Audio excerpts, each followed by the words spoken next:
Reducible और irreducible representations क्या होती हैं, कैसे आप इनको different types of basis consider करके हासिल कर सकते हो, और ये अलग अलग तरह के बेसिस कंसिडर करने की सिग्निफिकेंस क्या होती है। नमस्ते, मेरा नाम मनदीप दलाल है और इस लेक्चर में हम इन्हीं प्रश्नों के उत्तर खोजने की कोशिश करेंगे।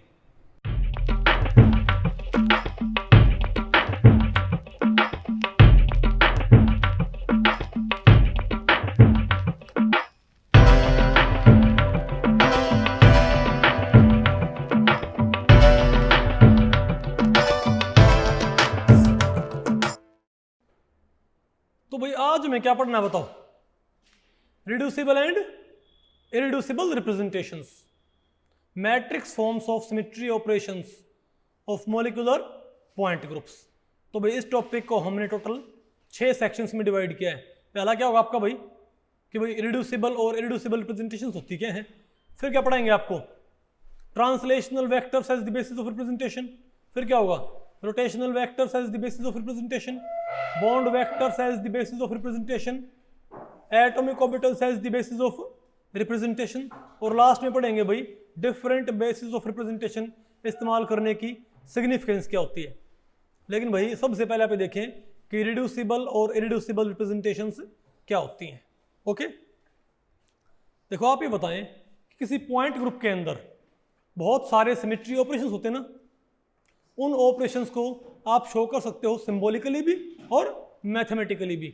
मैथमेटिकली मतलब भाई in form of matrixes, isn't it. For example अगर मैं ये कहूँ भाई C2 भी पॉइंट ग्रुप है, ठीक है, तो बताओ भाई C2 भी पॉइंट ग्रुप में कितने ऑपरेशन होते हैं हमारे पास भाई, बोल कौन कौन से भाई। C2 है, ठीक है, सॉरी E है, C2 है, सिग्मा V है और सिग्मा V डैश है, और इसको हम क्या बोलते हैं, मॉलिक्यूलर प्लेन। तो आपको पता है इसके अंदर क्या चार क्या इसके अंदर सिमेट्री ऑपरेशंस। तो इसका मतलब क्या है 360 पे घुमाना, इसका मतलब क्या है 180 पे घुमाना, इसका मतलब क्या है अगर हमारे पास ये है मॉलिक्यूल, इजंट इट, बोलो भाई। और ये बताओ क्या मान लिया हमारे पास, ये क्या है y एक्सिस, ये बताओ क्या है z, और ये बताओ क्या हमारे पास x एक्सिस। तो y z क्या हमारे पास मॉलिक्यूलर प्लेन। ओके, तो सिग्मा v क्या है, इसको ऐसे काट देना, और सिग्मा v डैश क्या है, इसको भाई ऐसे काट देना, ठीक है ना। तो ये चार हमारे पास ऑपरेशंस हैं। तो ये क्या हूँ चार ऑपरेशंस के सिंबॉलिक फॉर्म। C2 बोलते मैं समझ जाऊंगा भाई कि 180 पे घुमा रखा है, E बोलते मैं समझ जाऊंगा 360 पे घुमा रखा है ना। तो C2 भी पॉइंट ग्रुप के चार ऑपरेशंस जो हैं उनको आप सिंबॉलिकली शो कर सकते हो ना, इनको मैथमेटिकली भी शो किया जा सकता है। अब इनको मैथमेटिकली शो करने के दो तरीके होते हैं भाई। एक तो आप जो आप कोई C2 भी पॉइंट ग्रुप, आपने कोई मॉलिक्यूल लिया, वाटर लिया, और वाटर के ऊपर आपने क्या अटैच कर दिया, 3 कार्टेशियन कोऑर्डिनेट्स। मैंने आपको पढ़ाया था भाई वाटर के ऊपर आप क्या अटैच कर दें, 3 कार्टेशियन कोऑर्डिनेट्स। ये बताओ क्या हमारे पास y, ये हमारे पास क्या है z, और ये बताओ हमारे पास क्या है x, ठीक है। तो आप या तो अब ये एटम या ये एटम या भाई आप कहीं पर भी इस कार्टेशियन कोऑर्डिनेट सिस्टम में कोई भी आए, आप एक पॉइंट कंसिडर कर लें। क्या तो मैंने आपको बताया था ना कि जो भाई बताओ क्या होते हैं वाटर के हमारे पास क्या, चार symmetry operation. C2 point group के चार ऑपरेशन जो हैं ये क्या उनके सिंबॉलिक फॉर्म, ठीक है। इनको भी मैथमेटिकली भी दिखाया जा सकता है, लेकिन मैथमेटिकली दिखाने के लिए हमने इनको हमने शो किया भी था भाई, है ना, जब हमने क्या तैयार की थी ग्रुप मल्टीप्लिकेशन टेबल। तो इनको मैथमेटिकली शो करने के लिए आप क्या कर सकते हैं, आप किसी पॉइंट के कोऑर्डिनेट्स भी इस्तेमाल कर सकते हैं। ये तो आपने पढ़ रखा ऑलरेडी भाई कि अगर मैं भाई बताओ वाटर मॉलिक्यूल पे मैं क्या अटैच कर दूं, 3 कार्टेशियन कोऑर्डिनेट सिस्टम, ठीक है, और उसके बाद इस कार्टेशियन कोऑर्डिनेट सिस्टम में कोई भी पॉइंट कंसीडर कर लें आप जिसके एक्स और जेड क्या होते हो, नॉन जीरो। मान लिया भाई यहाँ पर हमारे पास क्या है वाटर मॉलिक्यूल, और ये मैंने क्या लगा दिया कार्टेशियन कोऑर्डिनेट सिस्टम। भाई इसका कार्टेशियन कोऑर्डिनेट सिस्टम, इसका ओरिजिन कहाँ पर है, ऑक्सीजन एटम पे। तो यहाँ पर कोई पॉइंट मान लो, यहाँ मान लो आप कहीं पर भी कोई पॉइंट मान लो, लेकिन उसका एक्स वाई जेड क्या होना चाहिए, नॉन जीरो, सिंपलिसिटी के लिए। नहीं बात आपको पहले पड़ी। फिर हम क्या करेंगे, फिर आप सिंपली एक काम करो भाई, ये जो कोऑर्डिनेट्स है ना इन्हें आप क्या रखो, फिक्स। कोऑर्डिनेट्स क्या रखो भाई, फिक्स रखो। अब आप क्या करो, अब आप डिफरेंट सिमेट्री ऑपरेशंस लगाओ किसके ऊपर, वाटर के ऊपर। तो ये जो पॉइंट है इसके ओल्ड कोऑर्डिनेट क्या होंगे, एक्स वाई जेड, है ना। लेकिन जब ये मॉलिक्यूल घूमेगा ना तो आपने साथ के साथ ये पॉइंट भी घुमाना है। अगर आपने घुमाया मॉलिक्यूल बताओ किस पे, बोलो भाई 180 पे, नहीं समझे बात। तो ये पॉइंट यहाँ था तो ये पॉइंट भी घूम कहाँ पर आ जाएगा, यहाँ पर। नहीं पता आपको पहले पड़ेगा। मतलब आप जो भी ऑपरेशन किसके ऊपर लगाते हो, मॉलिक्यूल के ऊपर लगाते हो, वही ऑपरेशन आपने किसके ऊपर लगाने हैं, उस पॉइंट के ऊपर। ठीक है बात। तो पॉइंट की ओल्ड स्टेट मैंने क्या मान ली है, एक्स वाई जेड, और पॉइंट की न्यू स्टेट मैंने क्या मान ली है, एक्स डैश वाई डैश और जेड डैश।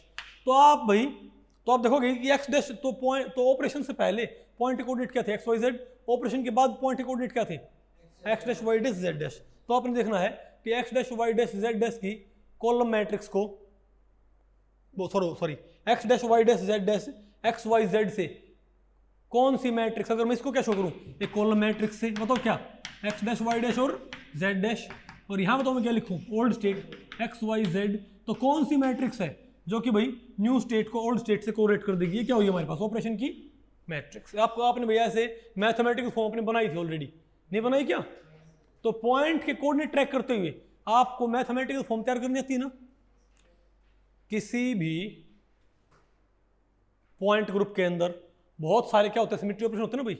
तो ये क्या हों सिमेट्री ऑपरेशंस थी, सिंबॉलिक फॉर्म। और इन सिमेट्री ऑपरेशंस की मैट्रिक्स फॉर्म्स आपको तैयार करनी आती है क्या, बिल्कुल। आपने मैट्रिक्स फॉर्म तैयार की थी तो कैसे, जब आपने क्या पढ़ी थी, ग्रुप मल्टीप्लिकेशन टेबल। तो आपने इनकी मैट्रिक्स फॉर्म्स आपने कैसे तैयार की थी कि आपने कोई इस पॉइंट ग्रुप का आपने कोई मॉलिक्यूल लिया, ठीक है, उस मॉलिक्यूल पे आपने क्या लगाया, एक कार्टेशियन कोऑर्डिनेट सिस्टम, और उस कार्टेशियन कोऑर्डिनेट सिस्टम में कहीं पर भी एक पॉइंट इमेजिन कर ले, ठीक है बात, जिसके एक्स वाई जेड क्या होते हो, नॉन जीरो। अब जब आप मॉलिक्यूल पे क्या लगाते हो, डिफरेंट ऑपरेशन, तो सारे ऑपरेशन किसके ऊपर भी लगने चाहिए, पॉइंट के ऊपर भी। और पॉइंट के ओल्ड कोऑर्डिनेट और न्यू कोऑर्डिनेट को फिर कौन सी मैट्रिक्स कोरिलेट करती है, वही क्या हो जाएगी, किसी भी ऑपरेशन के बाद पॉइंट के न्यू कोऑर्डिनेट को ओल्ड कोऑर्डिनेट से कौन सी मैट्रिक्स कोरिलेट करती है, वही उस ऑपरेशन क्या हो जाएगी, मैट्रिक्स फॉर्म। आपने ऐसे बनाया था ना भैया। लेकिन अगर मैं ये कहूं कि मैं कोई पॉइंट कंसीडर ना करूं, मैं किसी पॉइंट के कोऑर्डिनेट इस्तेमाल करना नहीं चाहता, तो क्या तब भी मैट्रिक्स फॉर्म तैयार की जा सकती है क्या, बिल्कुल तैयार कर सकते हैं भाई। आप इन वेक्टर को क्या मान सकते हो, बेसिस, या आप इन बॉन्ड्स को क्या मान सकते हो भाई, बेसिस। तो भाई इन चारों ऑपरेशंस की मैट्रिक्स फॉर्म तैयार कर सकते हैं हम किसी पॉइंट के कोऑर्डिनेट्स इस्तेमाल करके, तो तैयार कर सकते हैं भाई। लेकिन आप किसी पॉइंट के कोऑर्डिनेट्स यूज किए बिना भी इनकी मैट्रिक्स फॉर्म तैयार कर सकते हो भाई।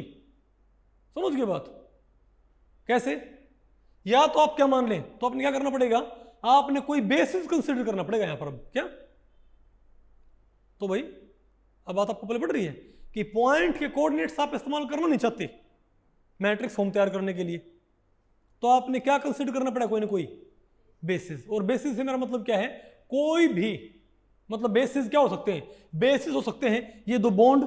मतलब आप ड्यूरिंग ऑपरेशन इस पॉइंट के कोऑर्डिनेट ट्रैक ना करके ये बॉन्ड ट्रैक कर लो कि बॉन्ड्स कैसे बिहेव करते हैं। नहीं मैं आपको पहले पड़ी तो मैं क्या बोलूंगा कि जो तुम, अरे भाई अगर मैंने इन दो बॉन्ड्स को ट्रैक करते हुए, अगर मैं हर ऑपरेशन के दौरान इन बॉन्ड्स को ट्रैक कर रहा हूं, तो मेरे पास जो मैट्रिक्स फॉर्म आएंगी वो क्या आएंगी, representation based upon bond vectors. नहीं बात आपको पहले पड़ी। या मैं इस पॉइंट के कोऑर्डिनेट यूज नहीं कर रहा, मैं ये तीन वेक्टर ही घुमा रहा हूं बाकायदा। अरे भाई ये तीन जो वेक्टर ना एक्स वाई जेड, मैंने इन्हें ही मैंने क्या मान लिया, इस 3 कोऑर्डिनेट सिस्टम के अंदर कोई पॉइंट के कोऑर्डिनेट नहीं, मैंने इन 3 वेक्टर को क्या मान लिया, बेसिस। मैंने 3 वेक्टर अटैच कर दिए किसके ऊपर, वाटर मॉलिक्यूल के ऊपर। समझ गए बात। अब मैं जब से घुमाता हूं भाई तो मैं देखता हूं तीनों वेक्टर कैसे बिहेव करते हैं। इनको मैंने क्या बोल दिया अब की बार, टी जेड, टी वाई और टी एक्स, ताकि आपको कन्फ्यूजन ना रहे भाई, है ना। अरे टी एक्स, टी वाई और टी जेड। अब मैंने कोई कोऑर्डिनेट कंसीडर नहीं किया है, मैंने 3 ही वेक्टर क्या कर लिया कंसीडर भाई, ठीक है। या मैं ये बॉन्ड एंगल क्या कर सकता हूं, बेसिस ऑफ रिप्रेजेंटेशन। तो ध्यान रखो भाई, किसी भी पॉइंट ग्रुप में जो डिफरेंट क्या होते हैं सिमेट्री ऑपरेशंस, उन ऑपरेशंस की सिंबॉलिक फॉर्म भी होती हैं और उन ऑपरेशंस की मैट्रिक्स फॉर्म भी होती हैं। जो मैट्रिक्स फॉर्म है, एक तो उनको हम कैसे तैयार कर सकते हैं कि भाई उस पॉइंट ग्रुप की जो डिफरेंट भाई ऑपरेशंस हैं उनकी मैट्रिक्स फॉर्म तैयार करने का एक भाई क्या होता है हमारे पास तरीका कि उस पॉइंट ग्रुप का कोई मॉलिक्यूल लिया, उस मॉलिक्यूल पे क्या लगाया, कार्टेशियन कोऑर्डिनेट सिस्टम, उस कार्टेशियन कोऑर्डिनेट सिस्टम कोई पॉइंट मान लो, इजंट इट। अब जब आप ऑपरेशन लगाओ ना मॉलिक्यूल के ऊपर, तो वही ऑपरेशन लगाओ उस पॉइंट के ऊपर, तो पॉइंट के ओल्ड कोऑर्डिनेट को न्यू कोऑर्डिनेट से कोरिलेट करने वाली मैट्रिक्स क्या होगी, उस ऑपरेशन की मैट्रिक्स, इजंट इट। लेकिन आप ये पॉइंट के कोऑर्डिनेट के अलावा भी मैट्रिक्स फॉर्म तैयार कर सकते हो भाई। आपको फिर कैसे भाई, तब आपको चाहिए होंगे बेसिस, आपको होंगे, और बेसिस क्या हो सकते हैं, मॉलिक्यूल के ऊपर आप कुछ भी मार्किंग कंसीडर कर लें, आप मॉलिक्यूल के बॉन्ड्स क्या मान सकते हैं बेसिस, ये देखो ये दोनों बेसिस कैसे बिहेव कर रहे हैं अंडर डिफरेंट सिमेट्री ऑपरेशन, दोनों बॉन्ड्स कैसे बिहेव कर रहे हैं, या बॉन्ड एंगल कैसे बिहेव कर रहा है, या मॉलिक्यूल के ऊपर क्या करो भाई, ट्रांसलेशनल वेक्टर लगा दो, T x T Y T X और टी जेड। अब की भाई ये कार्टेशियन कोऑर्डिनेट सिस्टम नहीं है क्या, ये टी एक्स टी वाई मैंने 3 वेक्टर मान लिए बाकायदा, नहीं बात आपको पहले पड़ी, इनके अंदर कोई पॉइंट ट्रैक नहीं करना, इनको ही ट्रैक करना है, बात आपको पहले पड़ेगी। या आप रोटेशनल वेक्टर आप क्या कर दें, अटैच कर दें, इजंट इट। तो कोई बेसिस कंसीडर करके, फॉर एग्जांपल, तो जब आप कोई बेस, तो मैं क्या बोल रहा हूं भाई कि इन ऑपरेशंस की मैट्रिक्स फॉर्म तैयार कर सकते हैं, इस पॉइंट के कोऑर्डिनेट्स के अलावा भी तरीके होते हैं मैट्रिक्स फॉर्म तैयार करने के, और वो उसके लिए हमें क्या रिक्वायर्ड होता है, बेसिस, क्या भाई। तो आप अलग अलग तरह के बेसिस लेके इनकी मैट्रिक्स फॉर्म तैयार कर सकते हो भाई, अलग अलग तरह के लिख सकते हो भाई, बेसिस लेके मैट्रिक्स फॉर्म तैयार कर सकते हो। फॉर एग्जांपल मैं ये कहूँ भाई कि बताओ मैं H2O के बेसिस तैयार करना चाहता हूँ, मैं C2V पॉइंट ग्रुप के लिए, मैं C2V पॉइंट ग्रुप में जो क्या हमारे पास H2O मॉलिक्यूल भाई, ठीक है, मैं इसमें translational vector as the basis of representation consider करना चाहता हूँ भाई। तो बताओ क्या किया जाए, तो अब एक काम करो, वाटर मॉलिक्यूल लिया, इस पे क्या लगा दो, 3 वेक्टर। अब की बारी ये क्या है, टी वाई, ये बताओ क्या है टी जेड, और ये बताओ क्या है टी एक्स। अब की बारी आपने कोई पॉइंट कंसीडर नहीं करना इसके अंदर, आपको ये अलग तो वैसे ही रहा होगा जैसे भाई आपने कार्टेशियन कोऑर्डिनेट सिस्टम आपने टेस्ट किया था, लेकिन ये वैसा है नहीं अब की बार, मतलब उससे मिलता, क्योंकि वहां पर आप पॉइंट ट्रैक कर रहे थे, यहां पर आप इन वेक्टर को ही ट्रैक कर रहे हो, इजंट इट। तो अगर मैंने वाटर मॉलिक्यूल पे 3 वेक्टर लगा दिए भाई, यहां पर मैंने क्या लिया, वाटर मॉलिक्यूल, और मैंने 3 वेक्टर लगा दिए, अब बताओ क्या होगा। तो इन 3 वेक्टर्स को बेसिस ऑफ रिप्रेजेंटेशन मानते हुए, इन 3 वेक्टर्स को बेसिस ऑफ रिप्रेजेंटेशन मानते हुए भाई हम पढ़ रहे हैं C2 point group, isn't it. चलो भाई मैं आपको एक बात बताता हूं, अच्छा इन 3 वेक्टर्स को बेसिस ऑफ रिप्रेजेंटेशन मानते हुए आप क्या बनाओ, मैट्रिक्स फॉर्म्स बना लोगे। अब मैं आपको बताऊं, अगर वो जो मैट्रिक्स फॉर्म्स हैं उनके ऑर्डर को आप कम लोअर डाउन ना कर सको, तो उसे बोलेंगे रिड्यूसिबल रिप्रेजेंटेशन। क्या बोलेंगे उसको, मान लिया, बताओ हमारे पास यहां पर क्या की कोई 3x3 की मैट्रिक्स, मान लिया हमारे पास, बताओ यहां पर क्या की 3x3 की मेरे पास 4 मैट्रिक्स आएगी, ठीक है। अब अगर उनके ऑर्डर को लोअर डाउन किया जा सके तो हम क्या बोलेंगे उसको, रिड्यूसिबल रिप्रेजेंटेशन, और अगर उनके ऑर्डर को लोअर डाउन ना किया जा सके उसे हम क्या बोलेंगे, इरिड्यूसिबल रिप्रेजेंटेशन। इसको भाई आप, ये कॉन्सेप्ट आपको बेटर तब पहले पड़ेगा जब आप एक बार एक इसका भाई ये कंसिडर कर लोगे एग्जाम्पल, ठीक है। तो चलो भाई हमारे पास H2O है, मुझे C2V पॉइंट ग्रुप के चारों ऑपरेशंस की मैट्रिक्स फॉर्म्स तैयार करनी, तो आप कोई मॉलिक्यूल ले लो C2V पॉइंट ग्रुप का, मतलब कौन सा मॉलिक्यूल ने कंसिडर कर लिया, H2O पे तो मैंने क्या लगा दिए 3 वेक्टर, ये हमारे पास क्या है H2O, और ये बताओ क्या 3 वेक्टर भाई, ये है Y, ये है Z और ये है X, इसको बोलूँगा TZ, TY और TX। अब मुझे देखना है, अब मैं क्या करूँगा भाई, अब मैं इसके ऊपर डिफरेंट ऑपरेशन लगाऊंगा, जो ऑपरेशन होते हैं इसके अंदर भाई, और देखूंगा कि ये वेक्टर कैसे बिहेव करते हैं। घूमने से पहले वेक्टर क्या कहलाएंगे, TX, TY, TZ, घूमने के बाद वेक्टर क्या कहलाएंगे, ये TX डैश, TY डैश और भाई TZ डैश, ठीक है। तो आप बताओ अगर मैंने ई ऑपरेशन लगा दिया तो ई में ये तीनों वेक्टर कहाँ जाएंगे, बताओ भाई। तो ई में ये तीनों वेक्टर कहाँ जाएंगे, तो भाई बताओ, अगर मान लिया मैंने भाई ई ऑपरेशन लगा दिया तो ई में बताओ तीनों ऑपरेशन, तीनों वेक्टर कहाँ जाएंगे? जहाँ थे वहीं नहीं आ जाएंगे भाई, क्योंकि पूरा मॉलिक्यूल घूम के अगर यहीं पर आ जाएगा 360। भाई आइडेंटिटी ऑपरेशन में क्या होता है, पूरा मॉलिक्यूल घूम के यहीं पर तो आ जाएगा 360 घूम के, तो तीनों वेक्टर क्या होंगे? घूम के वहीं पर आ जाएंगे, इजंट इट?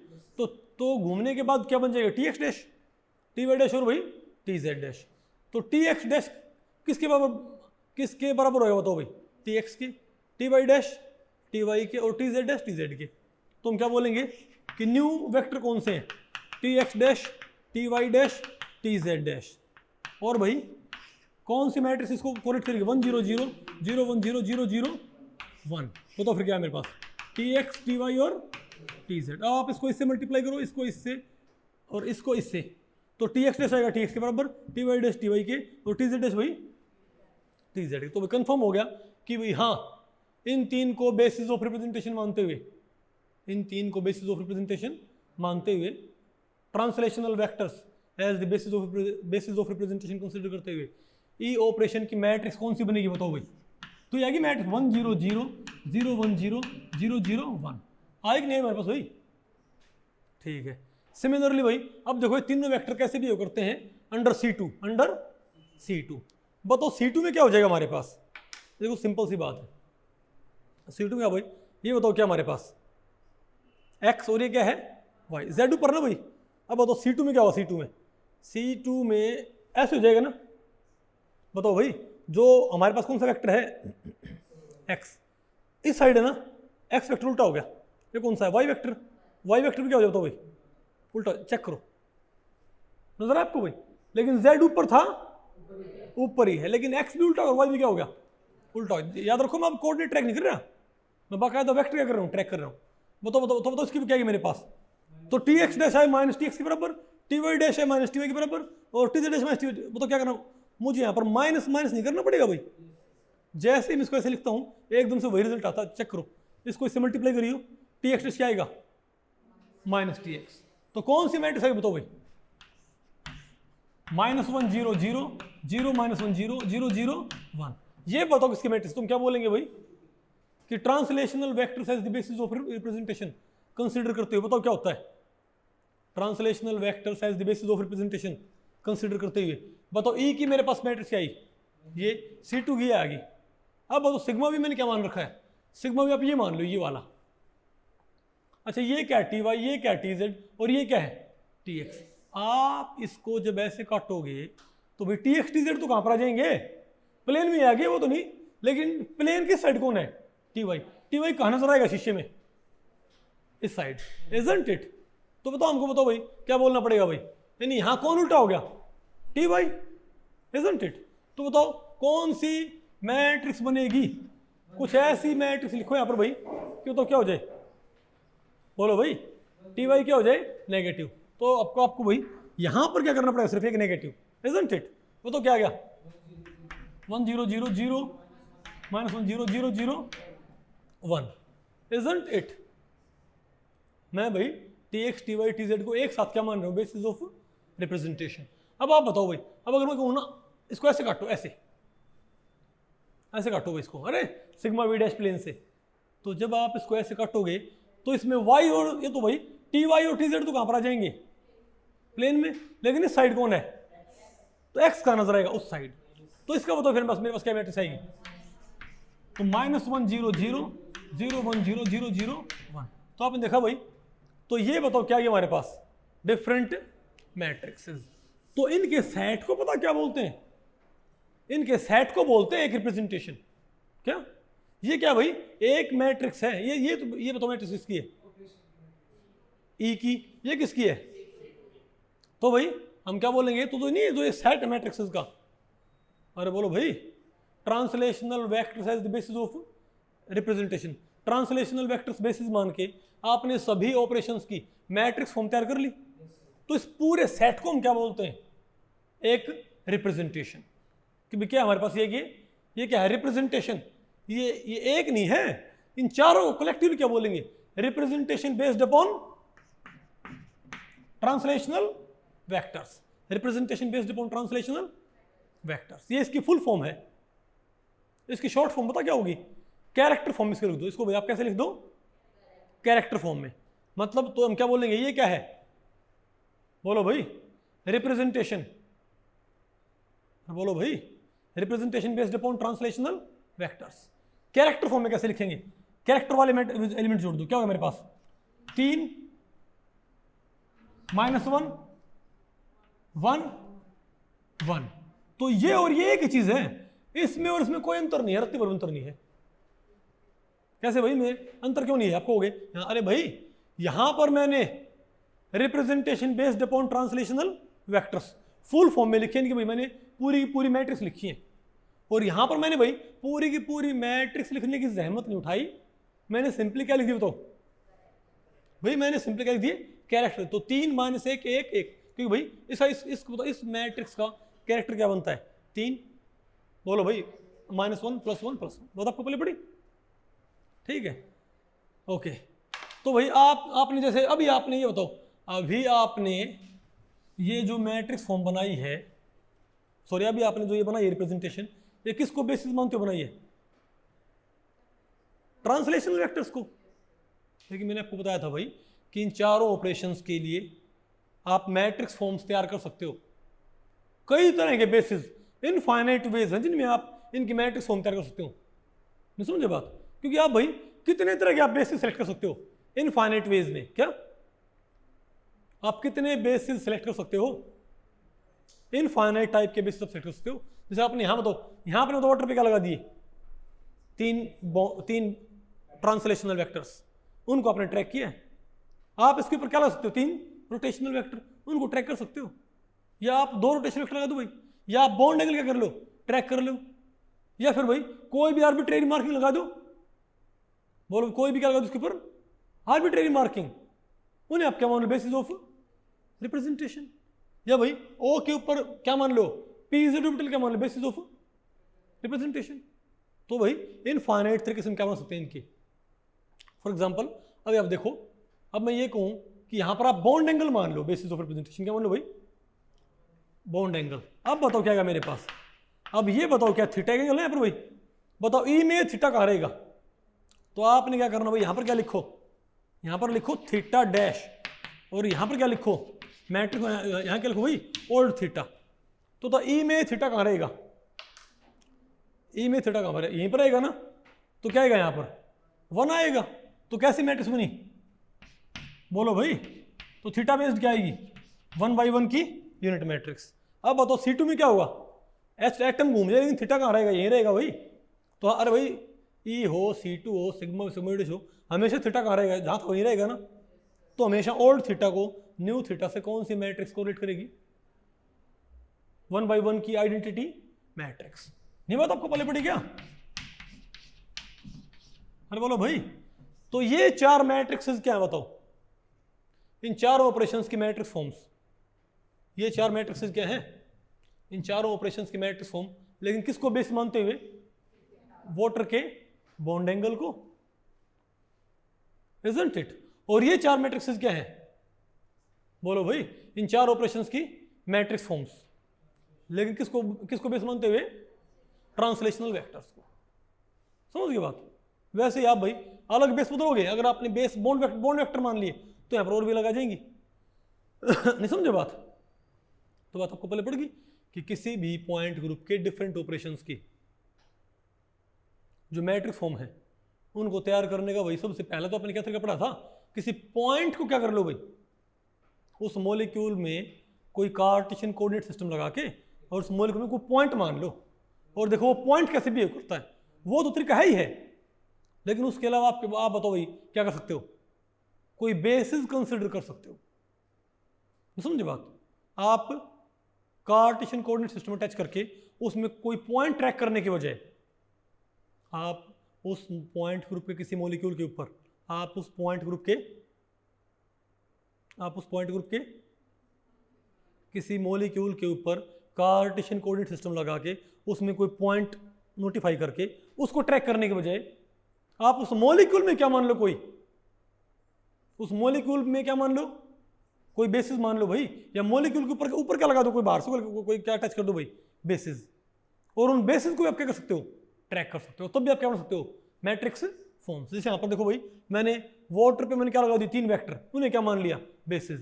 मैंने कोई पॉइंट कंसिडर नहीं किया है, मैंने वाटर पे क्या लगाई, 3 बेसिस, और क्या बना ली, मैट्रिक्स फॉर्म। देखा मैंने भाई ओल्ड बेसिस कैसे बिहेव करते हैं, समझ गए बात भाई।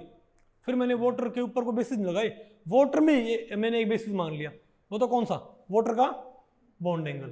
बोलो भाई, तो मेरे पास क्या मेरे पास 1/1 की 4 मैट्रिक्स, ठीक है। तो इस बात से आप एग्री करते हो कि हाँ, किसी भी पॉइंट ग्रुप के जो ऑपरेशंस होते हैं उनकी मैट्रिक्स फॉर्म्स तैयार हो सकती हैं बेसिस कंसीडर करके, है ना, vector basis, bond angle basis, ठीक है। अब मैं ये कह रहा हूं भाई कि जो ये रिप्रेजेंटेशन आती है ना, these can be reducible as well as irreducible, these can be reducible as well as irreducible. इससे मेरा मतलब क्या है भाई, इससे मेरा मतलब ये है, जो ये ट्रांसलेशनल वेक्टर के ऊपर जो आई है मेरे पास क्या ही है, तो ये क्या है, एक 3 डायमेंशनल रिप्रेजेंटेशन। ये क्या है भाई, 4 मैट्रिक्सेस का सेट क्या कहलाएगा, 3 डायमेंशनल रिप्रेजेंटेशन। 4 मैट्रिक्स का ये सेट क्या कहलाएगा, एक 1 डायमेंशनल भाई, क्योंकि यहाँ पर सारी क्या है, सब में यहाँ पर क्या है, एक रो एक कॉलम भाई, ये क्या है 1/1 की 4 मैट्रिक्स, तो ये क्या है 1 डायमेंशनल रिप्रेजेंटेशन। यहाँ पर क्या है 3/3 4, ये क्या है 3 डायमेंशनल रिप्रेजेंटेशन। तो अगर किसी रिप्रेजेंटेशन का ऑर्डर कम किया जा सके तो हम क्या बोलेंगे कि ये क्या है, रिड्यूसिबल रिप्रेजेंटेशन। अगर उसका ऑर्डर कम ना किया तो हम क्या बोलेंगे, इरिड्यूसिबल। फॉर एग्जांपल ये है, इसका आप ऑर्डर से कम क्या करोगे भाई, 1/1 से ऑर्डर कम हो ही नहीं सकता भाई, तो हम क्या बोलेंगे, बताओ क्या हमारे पास एक, तुम क्या बोलेंगे, बॉन्ड एंगल बेसिस कंसीडर करने पर, बॉन्ड एंगल बेसिस कंसीडर कर, बॉन्ड एंगल्स को बेसिस ऑफ रिप्रेजेंटेशन मानने पर वाटर में हमारे पास क्या ही है, जो रिप्रेजेंटेशन वो कैसी है, इरिड्यूसिबल। क्या है ये मेरे पास, ये इरिड्यूसिबल है भाई। क्यों, क्योंकि इसके ऑर्डर को आप भाई 1/1 से फर्दर कम नहीं कर सकते। लेकिन ये जो मेरे पास ये क्या है, रिड्यूसिबल। ये बताओ क्या है, रिड्यूसिबल। आपको कैसे भाई, ये 3/3 4 मैट्रिक्स है, जो इसको मैं इसके ऑर्डर को लोअर डाउन कर सकता हूं, पहले 2/2 की 4 और 1/1 की 4। इस 3 डायमेंशनल रिप्रेजेंटेशन को मैं एक 2 डायमेंशनल में पहले तो और एक 1 डायमेंशनल रिप्रेजेंटेशन में तोड़ सकता हूं। कैसे, अच्छा एक भाई कॉन्सेप्ट होता है ब्लॉक फैक्टराइजेशन, पता आपको, एक कॉन्सेप्ट होता है ब्लॉक फैक्टराइजेशन। ब्लॉक फैक्टराइज कैसे करते हैं किस चीज को, मान ले यहां पर ये लिखा है 2 3 0 5 1 8 नहीं 5 1 0 0 0 3, ये हमारे पास एक मैट्रिक्स है, बोलो भाई। तो अगर ऐसे कट करने पर आप जीरोज को एलिमिनेट कर पाओ, बोलो भाई, तो आप इसके ऑर्डर कम कर सकते हो। ऐसे कट करो, इसको कट कर दिया ना, बोलो भाई, इसको हमने कट कर दिया ना ऐसे, तो यहां भी क्या गई सारी 0, यहां भी क्या गई मेरे पास सारी 0। तो मैं कहूंगा भाई ये 3/3 की मैट्रिक्स टूट सकती है 2 3 5 1 और 3, अरे एक तो ये और एक ये, नहीं बात आपको पहले पड़ी भाई। अगर यहां पर कुछ भी होता तो ब्लॉक फैक्टराइजेशन पॉसिबल नहीं था, नहीं बात आपको पहले पड़ी क्या। तो ये 3/3 की मैट्रिक्स तोड़ दी, 2/2 की एक और 1/1 की एक में। तो चेक करो भाई कि ये वाली मैट्रिक्स, ये वाली रिप्रेजेंटेशन मैंने किस बिना बोला कि रिड्यूसिबल है। और ध्यान रखियो भाई, हर एक मैट्रिक्स क्या होनी चाहिए उसी तरीके से ब्लॉक फैक्टराइज। अब बताओ क्या इसको मैं ऐसे तोड़ सकता हूं क्या, ऐसे अगर मैं इसको ऐसे तोड़ूं भाई, नहीं बात आपको पहले पड़ी क्या, तो क्या आएगा मेरे पास, अरे भाई मैं इसको यहां से तोड़ दूं, ठीक है। बताओ अगर मैं इसको ऐसे तोड़ता हूं तो बताओ क्या आता है मेरे पास, बताओ क्या आता है, बोलो भाई। इस साइड 0 इस साइड 0 इस साइड 0 इस साइड 0, मतलब बस इन्हें क्या चाहिए यहां पर सारे के सारे 0 भाई, 0 बच रहे ना।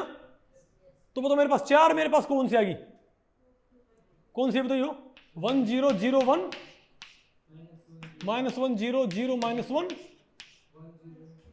1 0 0 -1 -1 0 0 1, एक तो ये आ गई, और एक बताओ मेरे पास क्या आ गई, 1 1 1 और 1, है ना। आपको देखो भाई, तो ये 3 डायमेंशनल रिप्रेजेंटेशन मैंने तोड़ दी भाई, एक 2 डायमेंशनल में एक 1 डायमेंशनल, क्योंकि 4 मैट्रिक्स है 1/1 की, इजंट इट।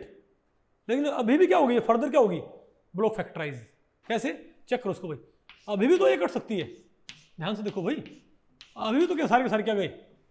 अच्छा एक बात और, आपको पता होगा ना मैट्रिक्स में पहली रो किसे कोरिलेट करती है, एक्स को, दूसरी वाई को, तीसरी, तो यहां पर एक तरह से ये बताओ कि ये किसके लिए आएगी हमारे पास, अगर ये तीनों क्या थे एक्स वाई जेड के लिए, तो ये चार कौन सी आ गई, तो ये चार मैट्रिक्स सेट किसके लिए आ गया, जेड के लिए आ गया भाई, नहीं बात आपको पहले पड़ी गया। तो ये बताओ मेरे पास किसका आ गया भाई, Z vector set, Z vector का रिप्रेजेंटेशन आ गया। मतलब ये क्या है, representation based upon only upon Z vector. ये क्या है, representation based upon T x T Y T Z, लेकिन ये क्या है, representation based upon T Z only, ठीक है बात। और ये बताओ क्या है, representation based upon T x T Y, isn't it. और बोलो भाई, अगर मैं मॉलिक्यूल पे सिर्फ दो वेक्टर लगाता ना टी एक्स टी वाई, तो मेरे पास ये आनी थी, नहीं समझ बात भाई। तो चाहे आप तीनों लगा के भाई उस जेड सेपरेट कर दो तब भी वही आएगा, या आप शुरू से ही क्या करो भाई, टी एक्स और टी वाई लगाओ, तो भी आंसर सेम आना, इजंट इट सुमित, निहार आपको ये ओके। अब बताओ क्या इसको मैं फर्दर तोड़ सकता हूँ क्या, कैसे बताओ, तो क्या हो जाएगा, तो 1 - 1 1 - 1 1 -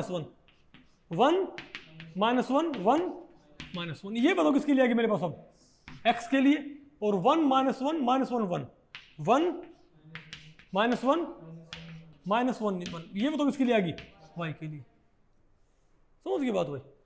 तो ये बताओ रिप्रेजेंटेशन, ये सारे ये बताओ रिप्रेजेंटेशन किस बेस्ड है,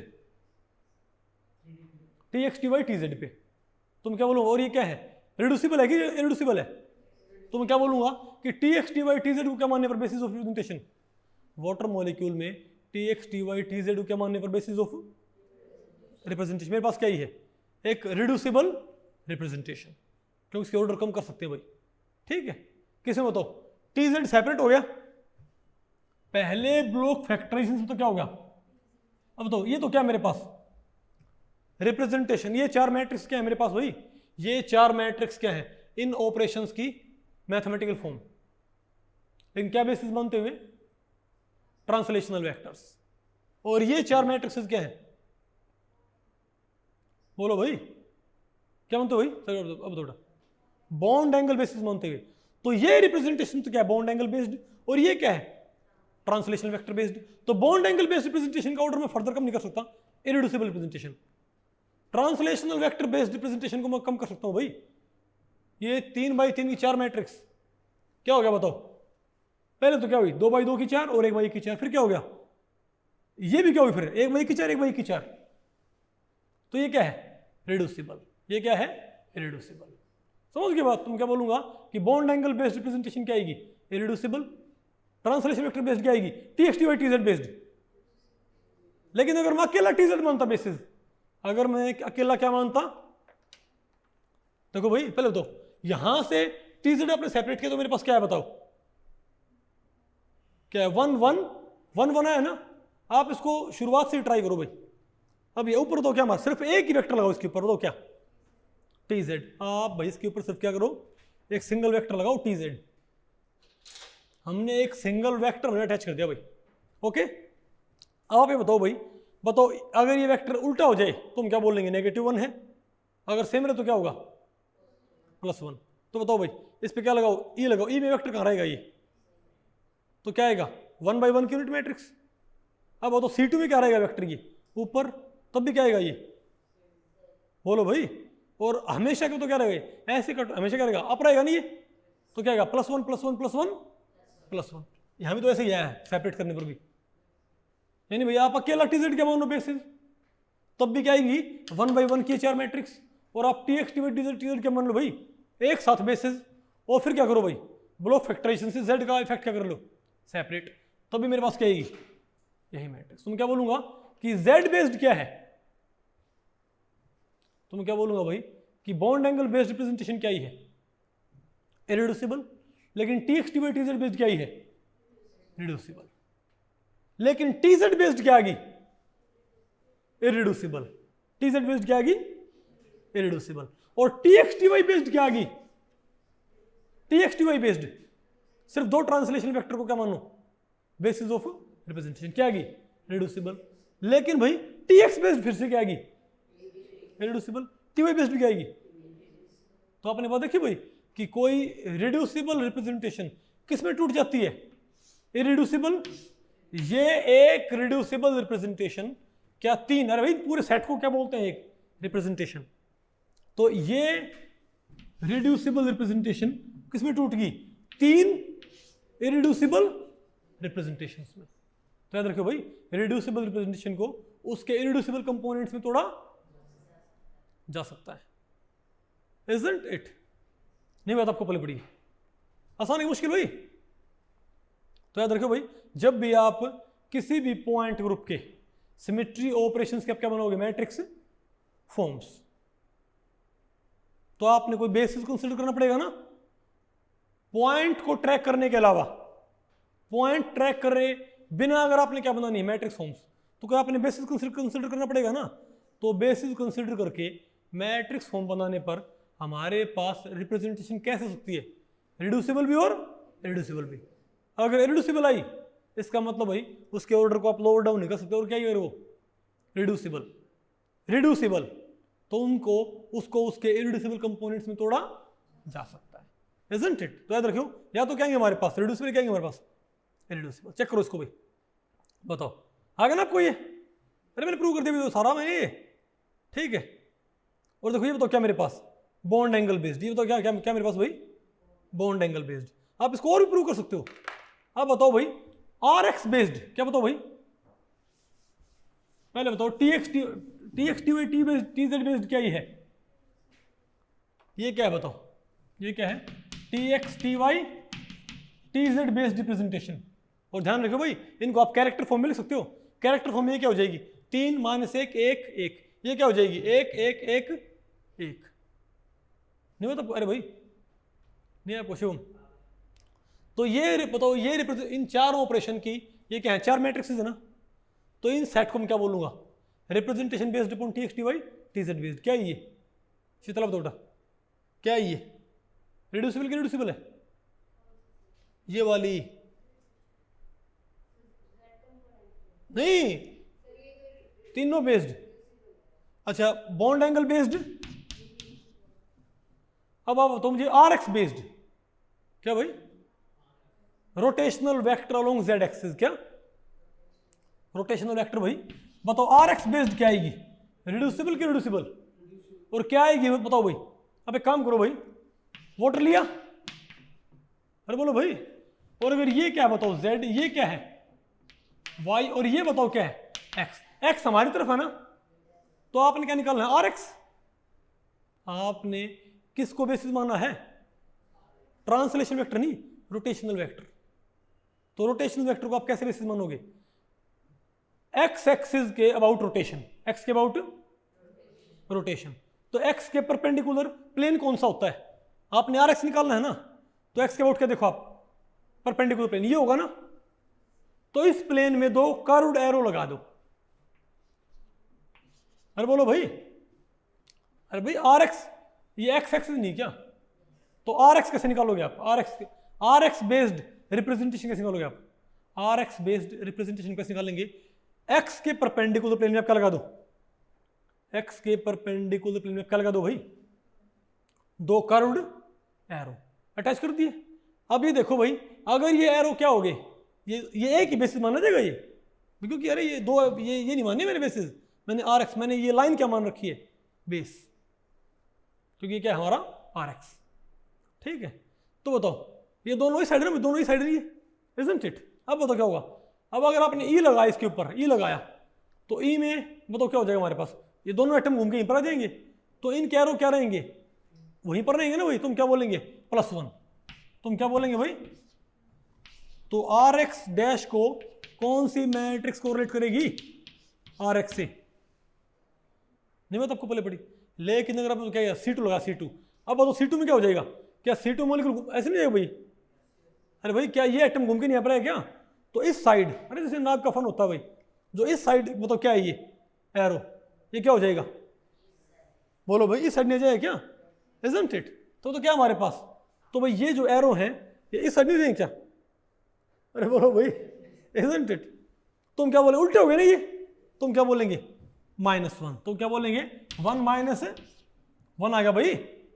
अब बताओ, अब ऐसे काटियो, ऐसे काटने पर ये कहाँ नजर आएगा इस साइड, और ये कहाँ नजर आएगा, ये दोनों भाई साइड नजर नहीं आएगा हमको, इसमें क्या आएगा -1 आएगा। और अब बताओ ऐसे काटने पर क्या रहेगा, दोनों एरो क्या थे, क्लॉकवाइज क्या रहेंगे, क्लॉकवाइज रहेंगे, तो क्या हम क्या बोलेंगे, तो ये क्या है 1 - 1 - 1, ये क्या है मेरे पास 1 - 1, बताओ मेरे पास क्या है ये, हमारे पास क्या है भैया, ये इरेड्यूसिबल आई है कि इरेड्यूसिबल आई है, इरेड्यूसिबल। तुम क्या बोलेंगे कि बताओ क्या है हमारे पास, ये इरेड्यूसिबल रिप्रेजेंटेशन आती है, किसको बेसिस मानने पर, rotational vector, rotational degree of freedom along z axis, या रोटेशनल वेक्टर r x को मानने पर, समझ गई बात। तो आपने देखा भाई txt बाई tz बेस्ड क्या आई रिड्यूसिबल, थीटा बेस्ड क्या आई वाटर में इरेड्यूसिबल, और r x बेस्ड क्या आई, तो याद रखो भाई या तो कोई भी बेसिस कंसीडर करने पर या तो रिप्रेजेंटेशन क्या आएगी इरेड्यूसिबल, या क्या आएगी रिड्यूसिबल। अगर कोई रिड्यूसिबल आ गई तो उसको आप उसके इरेड्यूसिबल कंपोनेंट्स में तोड़ सकते हो, इजंट इट। मिटा दे इसको बेब, अरे बोलो ठीक है। अब आप मुझे बताओ भाई बात, अब आप मुझे बताओ ठीक है, आपको तो ये आपको मेरे ख्याल से पूरा कॉन्सेप्ट आपको पहले पड़ गया कि पॉइंट ग्रुप के अंदर क्या होते हैं, बहुत सारे सिमेट्री ऑपरेशंस, सिमेट्री ऑपरेशंस की मैट्रिक्स फॉर्म्स तैयार करने के लिए जो कि क्या हो सकती हैं इरेड्यूसिबल या इरेड्यूसिबल, क्या चाहिएंगे बेसिस, और सिंबॉलिक फॉर्म तैयार करने के लिए भाई जैसे CN लिखा होता है CN1, बोलो भाई बेसिस की रिक्वायरमेंट नहीं होती, नहीं आपको बस सिंबॉलिक, चारों ऑपरेशन 120 पे घुमाना, इनको भी सिंबॉलिकली शो करने में बेसिस नहीं चाहिए, मैट्रिक्स की फॉर्म में शो करने के लिए क्या चाहिए बेसिस, इजंट इट। अब बताओ क्या भाई, अच्छा एक बात और, अगर कोई रिप्रेजेंटेशन रिजोल्व ना हो डायरेक्टली, इसका मतलब ये नहीं कि वो क्या है, मैं आपने बात देखी, अगर कोई मैट्रिक्स का सेट ब्लॉक फैक्टराइज ना हो पाए तो आप तो फटाक से क्या बोल दोगे, अगर भाई मैट्रिक्स का सेट क्या नहीं हो पाया, बोलो भाई अगर कोई मैट्रिक्स का सेट क्या नहीं हो पाता ब्लॉक फैक्टराइज, तो आप तो भाई फटाक से क्या बोल दो कि क्या है ये इरेड्यूसिबल है, लेकिन हमेशा ऐसा नहीं होता, नहीं समझे बात भाई। आपने कोई मैट्रिक्स का अपने को सेट देखा, अगर वो ब्लॉक फैक्टराइज नहीं हो पा रहा तो अब तो क्या बोल दो क्या ये पक्का क्या है इरेड्यूसिबल, बोलो भाई। लेकिन ये क्या हो सकता है तब भी रिड्यूसिबल हो सकता है, इसके ऊपर क्या मतलब आपने, मैं सिर्फ कह रहा हूं अगर कोई मैट्रिक्स का सेट ब्लॉक फैक्टराइज नहीं हो पा रहा है, इसका मतलब ये पक्का नहीं है, मतलब श्योरली नहीं बोल सकते कि हाँ डेफिनेटली क्या है ये। देखो अगर कोई सेट ब्लॉक फैक्टराइज हो पा रहा है तब तो पक्का क्या है वो, अगर कोई रिप्रेजेंटेशन ब्लॉक फैक्टराइज हो पा रही है तो 100% क्या है रिड्यूसिबल। लेकिन अगर कोई ब्लॉक फैक्टराइज नहीं हो पा रही ना तो उसका मतलब पक्का ये नहीं होता कि क्या है ये पक्का इरेड्यूसिबल, ये भी क्या हो सकती है रिड्यूसिबल। आपने कंफर्म करना पड़ेगा क्या अप्लाई करके, सिमिलैरिटी ट्रांसफॉर्मेशन, क्या लगे भाई, तो आपने सिमिलैरिटी ट्रांसफॉर्मेशन लगा चेक करना पड़ेगा कि हाँ भाई हाँ, अगर सिमिलैरिटी ट्रांसफॉर्मेशन लगाने के बाद भी अगर वो ब्लॉक फैक्टराइज नहीं हो पाती फिर पक्का क्या है वो इरेड्यूसिबल। नहीं आपको ये, इसको आप ऐसे मानो, इसको समझने, इस कॉन्सेप्ट को समझेंगे आप, ये बात माने भाई। आप अमोनिया मान ले, क्या मान ले आप भाई अमोनिया, ठीक है। तो आप ये बताएं भाई अमोनिया के मॉलिक्यूल में आप एक बार बॉन्ड वेक्टर क्या मान ले, बेसिस ऑफ रिप्रेजेंटेशन क्या, अरे बोलो भाई, अरे OH3 बना दिया शाबाश। अरे भाई आप अमोनिया के मॉलिक्यूल में क्या मान ले, आप अमोनिया क्या मान लिया NH3, अमोनिया के मॉलिक्यूल में आपने क्या मान लिया बताओ भाई, ये क्या है, इसको मान लो R1, इसको मान लो R, इसको मान लो R3, यानी अमोनिया में क्या मान लो बेसिस ऑफ रिप्रेजेंटेशन में क्या मान लिया bond vectors as the basis of representation, ठीक है बात। तो आप ये चेक करो भाई, आप एक बार इन तीन को बेसिस मानते हुए R1 R2, पहले तो अमोनिया में कितने ऑपरेशन होते हैं 6, अमोनिया का पॉइंट ग्रुप क्या होता है, C3 भी होता है ना। तो कौन कौन से प्रश्न होंगे, E है, C3 1 है, C3 2 है, सिग्मा 1 है, सिग्मा 2 और सिग्मा 3 है। तो मैं ये कह रहा हूं इन 6 के 6 ऑपरेशंस क्या बनाओ, मैट्रिक्स फॉर्म्स। इन 6 के 6 ऑपरेशंस क्या क्या बनाओ भाई, मैट्रिक्स फॉर्म्स बनाओ। तो आपने मान लिया भाई मैट्रिक्स फॉर्म्स आपने तैयार कर ली, ठीक है। तो क्या आएगा, तो यहाँ पर कौन सी मैट्रिक्स आएगी, बोलो भाई। तो ई में बताओ, ई में तीनों बॉन्ड कहाँ रहेंगे, ई में तीनों बॉन्ड। तो आपने माना है R1 dash, R2 dash, R3 dash, ठीक है। और यहाँ क्या लिखो भाई मैं, और यहाँ पर क्या है R1 R2 R3। तो बताओ ई लगाने पर R1 कहाँ जाएगा, R1 जी ने, नया R1 क्या होगा, पुराने R1 के बराबर, नया R2 पुराने R2, नया R3 पुराने R3। तुम क्या बोलेंगे, R1 dash should be equal to R1 under identity operation 360 पे घुमाने पर R1 dash should be equal to R1, R2 dash should be equal to R2 and R3 dash should be equal to R3। तो कौन सी matrix, एक ही matrix, कौन सी, बोलो भाई, 1 0 0 0 1 0 0 0 1। यहाँ पूछ में क्या, ये मैट्रिक्स। अब बताओ C31 के लिए, अब C31 क्या होगा, जब आप इसको घुमाओगे 120 पे, तो इस R1 की जगह पे बताओ कौन आ जाएगा, पुराने वाला R3। अरे बोलो भाई आप घुमाओगे इसको, तो यहां पर कौन है R1 और ये कौन है R3, R1 R2 R3। तो नया R1 पुराने R3 के बराबर होएगा ना, नहीं बता आपको बोले पड़े, नया R1 क्या होगा, पुराने R3 के बराबर। तो हमें यहां पर क्या लिखना पड़े कि R1 डैश क्या है, R1 3 के, सॉरी R1 डैश क्या होना चाहिए, अरे भाई ये क्या है R1 R2 R3, ये R1 है ना। तो R1 की जगह कौन आ गया, R3। तो R1 डैश क्या होना चाहिए, तो जो नया R1 होगा क्या होगा भाई, पुराने R3 के बराबर होगा, इजंट इट। तो इसके लिए तो मैं क्या करूं भाई, तो मुझे यहां पर कौन सी मैट्रिक्स लिखनी पड़ेगी, यहां पर बताओ भाई 0 0 1। इनको 2 स्टेप आगे कर दूं क्या, 0 0 1 भाई, यहां पर था ना ये, यहां ले आओ, यहां था ये, इसको यहां ले आओ, 1 0 0 0 1 0, इजंट इट। अब चेक करो, इसको मल्टीप्लाई करियो, 0 into R1 0 into R2 1 into R3। तो क्या मेरे पास R1 डैश क्या है, आया ना R3 के बराबर। तो ये जो मैट्रिक्स कौन सी, 0 0, बोलो भाई 0 0 1 1 0 0 0 1 0। ये बताओ मेरे पास किसकी मैट्रिक्स आ गई, C31 की, इजंट इट।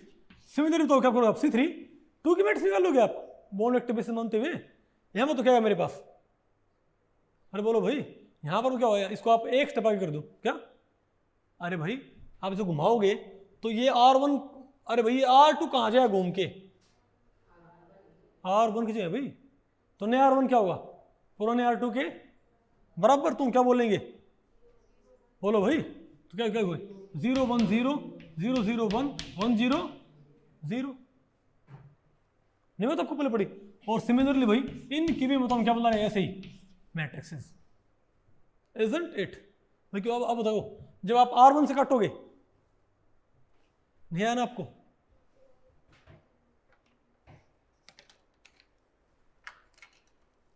अरे भाई ये बताओ मान लिया क्या है R1, ये क्या भाई, ये R2 ये क्या R3, ऐसे काटोगे तो R1 क्या रहेगा, वहीं पर रहेगा, लेकिन R2 R3 क्या हो जाएंगे, एक्सचेंज। तो R1 वहीं रखो, तो क्या हो जाएगा 1 0 0। और अरे भाई यूनिट मैट्रिक्स क्या करो, यूनिट मैट्रिक्स में सेकंड थर्ड रो क्या कर लो, एक्सचेंज। तो क्या हो जाएगा 0 0 1 0 1 0। सिमिलरली भाई इनकी मैट्रिक्स में आ जाएंगी ना कि नहीं आएंगी, बताओ। अब देखो भाई क्या ये मैट्रिक्स ब्लॉक फैक्टराइज हो पा नहीं, क्या आपको हो गए, ये तो बिल्कुल क्या हो रही है, ब्लॉक फैक्टराइज। अरे लेकिन पूरा सेट क्या होना चाहिए भाई, ब्लॉक फैक्टराइज। तो आप क्या इसको ब्लॉक फैक्टराइज कर सकते हो क्या, ध्यान से देखो, नहीं, क्यों 0 1 1 0। अरे भाई इस रीजन में क्या नॉन जीरो एलिमेंट आ गए, मतलब ये आपको लगता है क्या है ये नॉन ब्लॉक फैक्टराइजेबल है ना, यानी आपको लगता क्या है ये सेट, ये मत कहियो ये तो रिड्यूसिबल है। अरे भाई एक नहीं, पूरा सेट क्या होना चाहिए, सेम तरीके से ब्लॉक फैक्टराइज। ये तो क्या हो जाएगा ब्लॉक फैक्टराइज, ठीक है भाई, 0 0 0 0, लेकिन 0 1 1 0 ये तो नहीं हुआ ना, तो हम क्या बोलेंगे पूरी रिप्रेजेंटेशन क्या है, ब्लॉक फैक्टराइजेबल नहीं ना फिलहाल। तो आपको क्या लगेगा कि पक्की बात क्या है, ये रिड्यूसिबल, लेकिन क्या हो सकती है, ये रिड्यूसिबल हो सकती है, बिल्कुल हो सकती है, लेकिन ये भाई सॉरी आपको लगेगा कि क्या है ये इरिड्यूसिबल है, लेकिन ये हाँ ये बिल्कुल भाई इरिड्यूसिबल हो सकती है, लेकिन ये रिड्यूसिबल हो सकती है भाई, कंफर्म कैसे किया जाए, इस पे क्या लगा सिमिलैरिटी ट्रांसफॉर्मेशन। तो आप एक मैट्रिक्स चूज कर ले भाई, ये वाली मैट्रिक्स कौन सी, C31, ठीक है। तो आप ये देखिए मैंने भाई ध्यान से देखो भाई, तो बताओ मेरे पास अमोनिया के बॉन्ड वेक्टर बेसिस मानती है मेरे पास, ये सेट आ गया ना। अब देखो मैं यहाँ पर कौन सी मैट्रिक्स ली है, ध्यान से देखो, अरे ये कौन सी मैट्रिक्स है, C31 की ना, कि नहीं है, इस C31 की मैट्रिक्स पे इस मैट्रिक्स से आप क्या लगा दो, सिमिलैरिटी ट्रांसफॉर्मेशन। अरे भाई ये क्या है, एक मैट्रिक्स है X और ये क्या हमारे पास X इनवर्स, अरे भाई सिमिलैरिटी ट्रांसफॉर्मेशन कैसे लगता है बताओ, X inverse A into X। अब A तो कौन सी हमारी, ये वाली मैट्रिक्स, और ये बताओ कौन सी हमारी X, और ये क्या हमारा X इनवर्स, जहां पर X क्या है √2/3 और Y क्या है √1/3। तो बताओ मेरे पास क्या आएगा,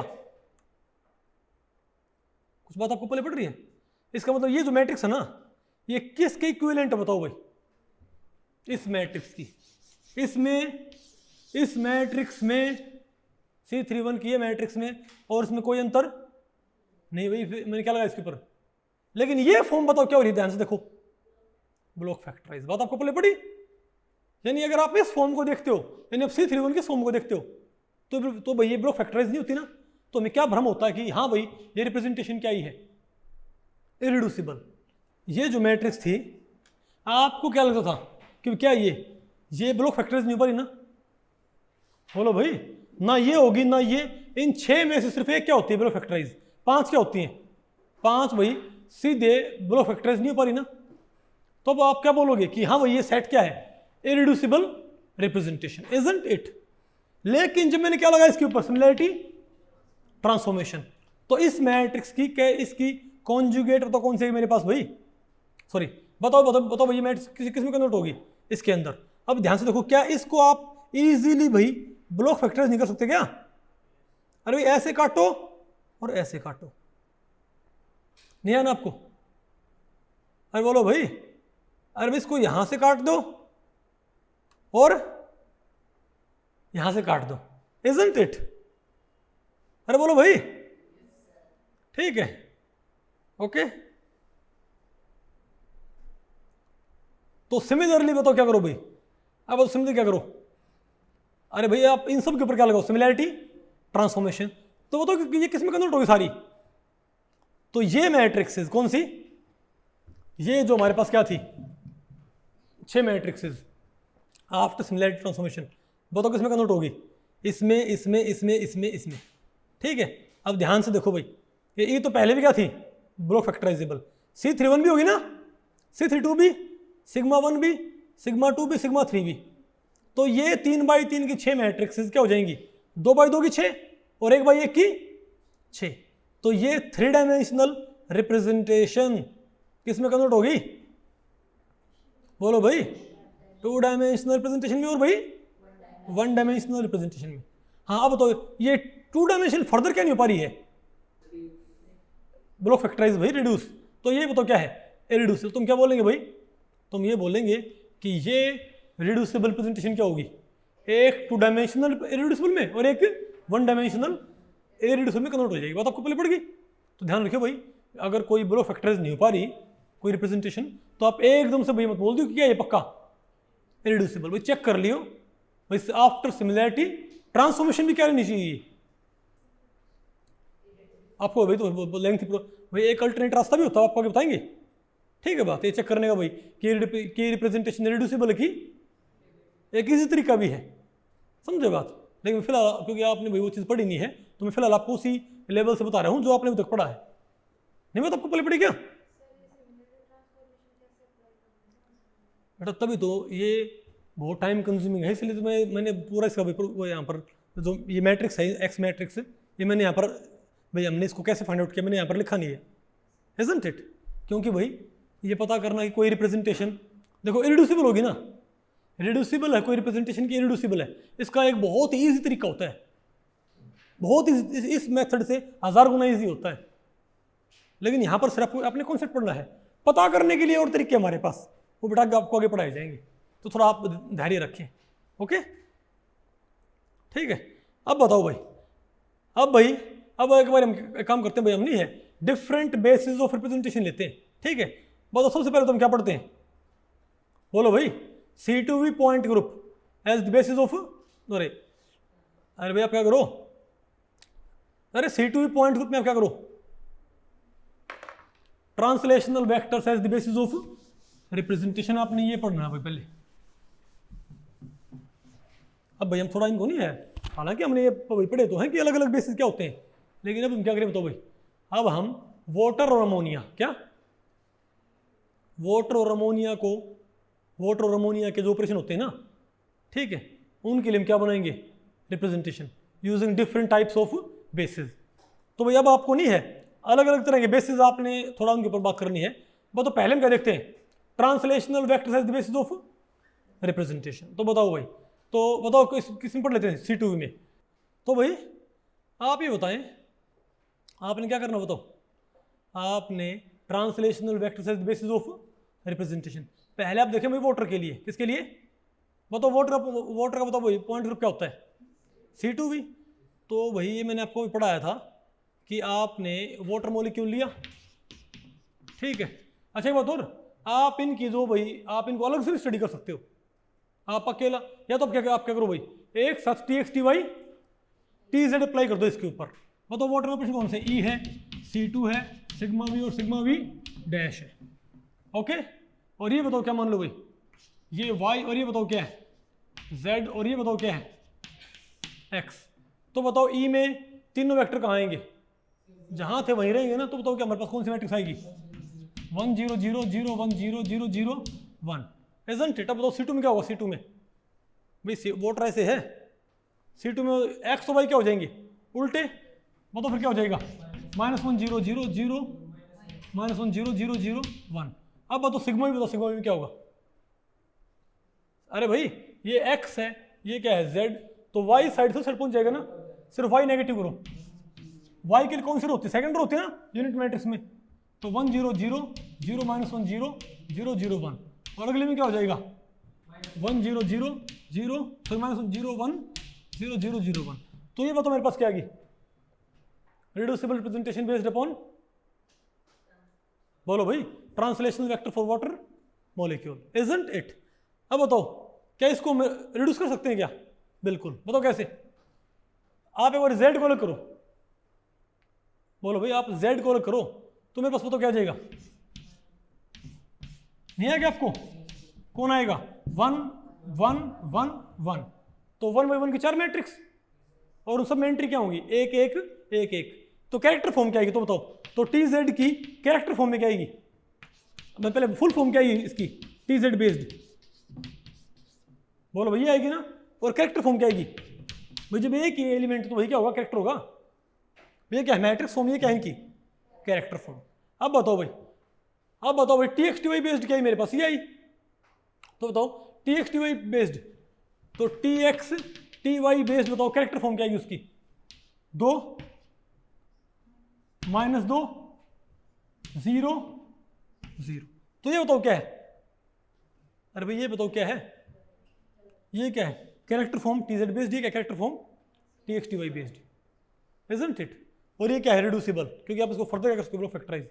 तो भैया आपने फर्दर तोड़ दिया इसको, तब बताओ क्या आ जाएगा आपके पास, बोलो भाई ये 4 मैट्रिक्स मतलब आपको उसके आएंगी TY बेस्ड, और ये 4 मैट्रिक्स, अरे भाई ये वाला पोर्शन सिर्फ ये क्या है आपके पास, TX बेस्ड, इजंट इट?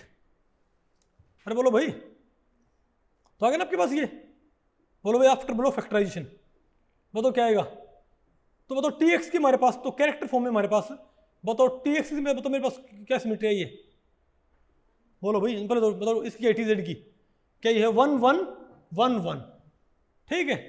तो ध्यान से देखो भाई, तो यहाँ पर लिखे C2V, तो दो जहाँ पर 1 1 1 1 है यहाँ पर मैंने वही फुल फॉर्म नहीं लिखी हुई है, इसीलिए आपको यहाँ पर ब्रैकेट नजर नहीं आ रही। क्यों? क्योंकि यहाँ पर मैंने क्या नहीं लिखी है, मैट्रिक्स नहीं लिखी भाई। बताओ क्या? तो 1 1 1 1 क्या है? TZ की रिप्रेजेंटेशन कैरेक्टर फॉर्म में। ये 4 मैट्रिक्सेस नहीं है, उनके क्या है? सिर्फ कैरेक्टर। ये बताओ क्या है? TY बेस्ड, बताओ क्या है? TX based. और इनको आप डायरेक्टली मालूम कर सकते हो भाई, आप इनको अब बताओ TX क्या है मेरे पास? 1 -1 1 -1 है ना, आप इसको डायरेक्टली मालूम कर सकते हैं। बताओ कैसे? आप सिर्फ एक वेक्टर लगा दो। क्या भाई? सिर्फ एक वेक्टर। ये बताओ मैंने क्या मान लिया? TX। बताओ ई में वेक्टर कहाँ रहेगा? जहाँ था वही रहेगा ना, तो 1। बताओ C2 में क्या होगा? उल्टा -1। सिग्मा बी में क्या होगा? +1। सिग्मा बी डैश में -1। तो क्या है? 1 -1 1 -1। चेक करिए भाई क्या है, बात आपको पहले पड़ गई भाई। तो आप या तो TX TY TZ एक साथ मान लो, या अकेला TX मान, या तो TX TY TZ एक साथ मान के ब्लॉक फैक्टराइज करके और भाई किसका इफेक्ट निकाल लो? TX का, या अकेला TX क्या मान लो? Basis of representation. बात हो यानी इसको कोई फर्क नहीं पड़ेगा। नहीं है क्या आपको? अब बताओ भाई, हम क्या पढ़ रहे हैं? Translational vectors as the basis of representation. तो इसी में आप ये बताओ, अगर मैं भाई ये कंसिडर ना करके मैं क्या लूँ? अमोनिया। क्या? मैं अमोनिया कंसिडर करूं। अब बताओ भैया हमारे पास क्या है? C3V point group. इसमें बताओ क्या हो जाएगा हमारे पास?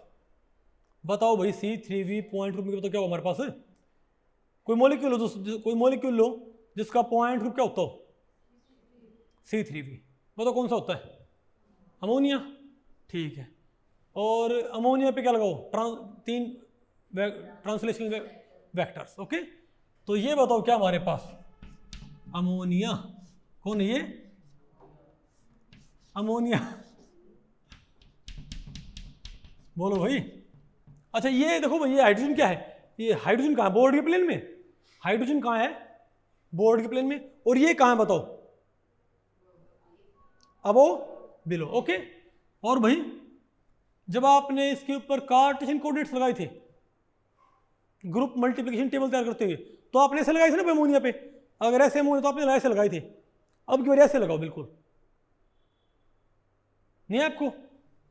अरे बोलो भाई, Z क्या मानो? TZ किसके अलोंग लगाओ? प्रिंसिपल एक्सिस के अलोंग। और ये बताओ क्या क्या बना दो? TX। बोलो भाई, और इसे क्या मान लो? TZ। और ये बताओ क्या मान लो? TY। ये मान रखा होगा ना? एक बार चेक करियो। हाँ यही है। बताओ भाई, अरे कितना सिंपल तो है। बताओ ये क्या हमारे पास? अमोनिया है ना भाई? अमोनिया ये कि नहीं? अमोनिया। ठीक, आ गया आपको ये शिवम? अब ये बताओ क्या है? सॉरी, ये मैंने क्या मान लिया? TY। ये मैंने क्या मान लिया? TX। और ये तो मैंने क्या मान लिया? नहीं सॉरी, TX मैंने माना TX, TY और TZ। ओके, अब आपने पता क्या करना? बताओ, आपने इन तीनों का क्या मानना है? TX TY TZ। आप ये देखो भाई, अब आप लगाओ अमोनिया पे अलग अलग ऑपरेशन और देखो ये तीनों वेक्टर कैसे बिहेव करते हैं। तो आप पहले क्या बनाओ?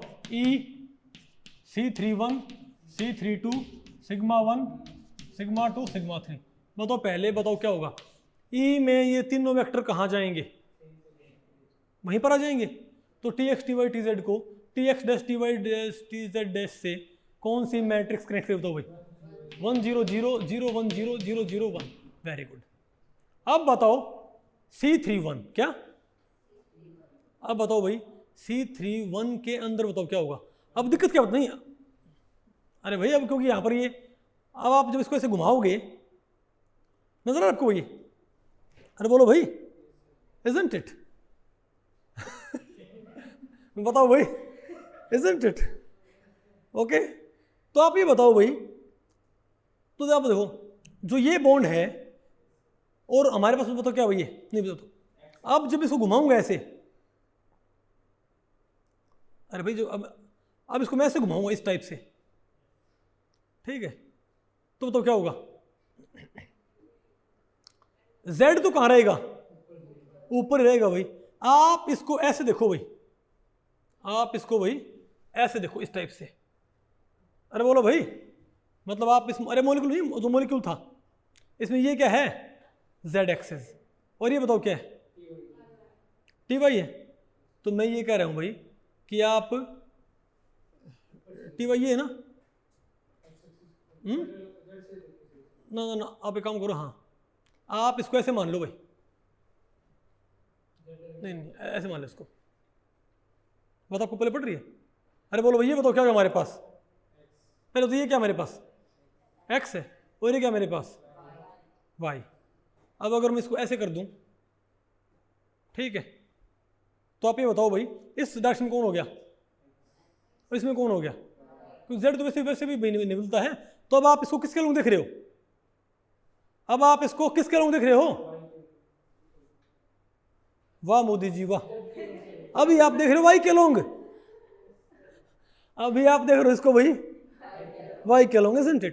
अब आप इसको देख रहे हो, फिर तो ऊपर क्या हो जाएगा हमारे पास टी वाई, और नीचे क्या जाएगा हमारे पास, ये इस साइड क्या है टी एक्स आ गया भाई, नहीं पता आपको पहले पड़ी, हमारे पास ऊपर की तरफ तो क्या मेरे पास हुई है, और यहाँ तो मेरे पास क्या गया टी एक्स। अब जब इसे घुमाओगे तो क्या होगा, तो टी एक्स टी वाई तो क्या होंगे, घूमेंगे ना। आप जब आप इसे घुमाओगे तो क्या बताओ भाई टी एक्स टी वाई, तो घूम के बताओ क्या हो जाएंगे हमारे पास, ये T Y dash and T X dash, ये दोनों एक साथ क्या होते हैं, वेरी होते हैं। तो घूमने से पहले तो क्या ये टी वाई डैश, अपने साइड के बोर्ड घुमा दिया, घूमने से पहले ये क्या है टी वाई, और ये क्या है, घूमने के बाद ये क्या हो गया T Y dash, isn't it. तो आपने T X dash T Y dash दोनों एक साथ नहीं बदल गए क्या, टी जेड नहीं बदला, तो दोनों क्या हो एक साथ नीचे हो रहे क्या।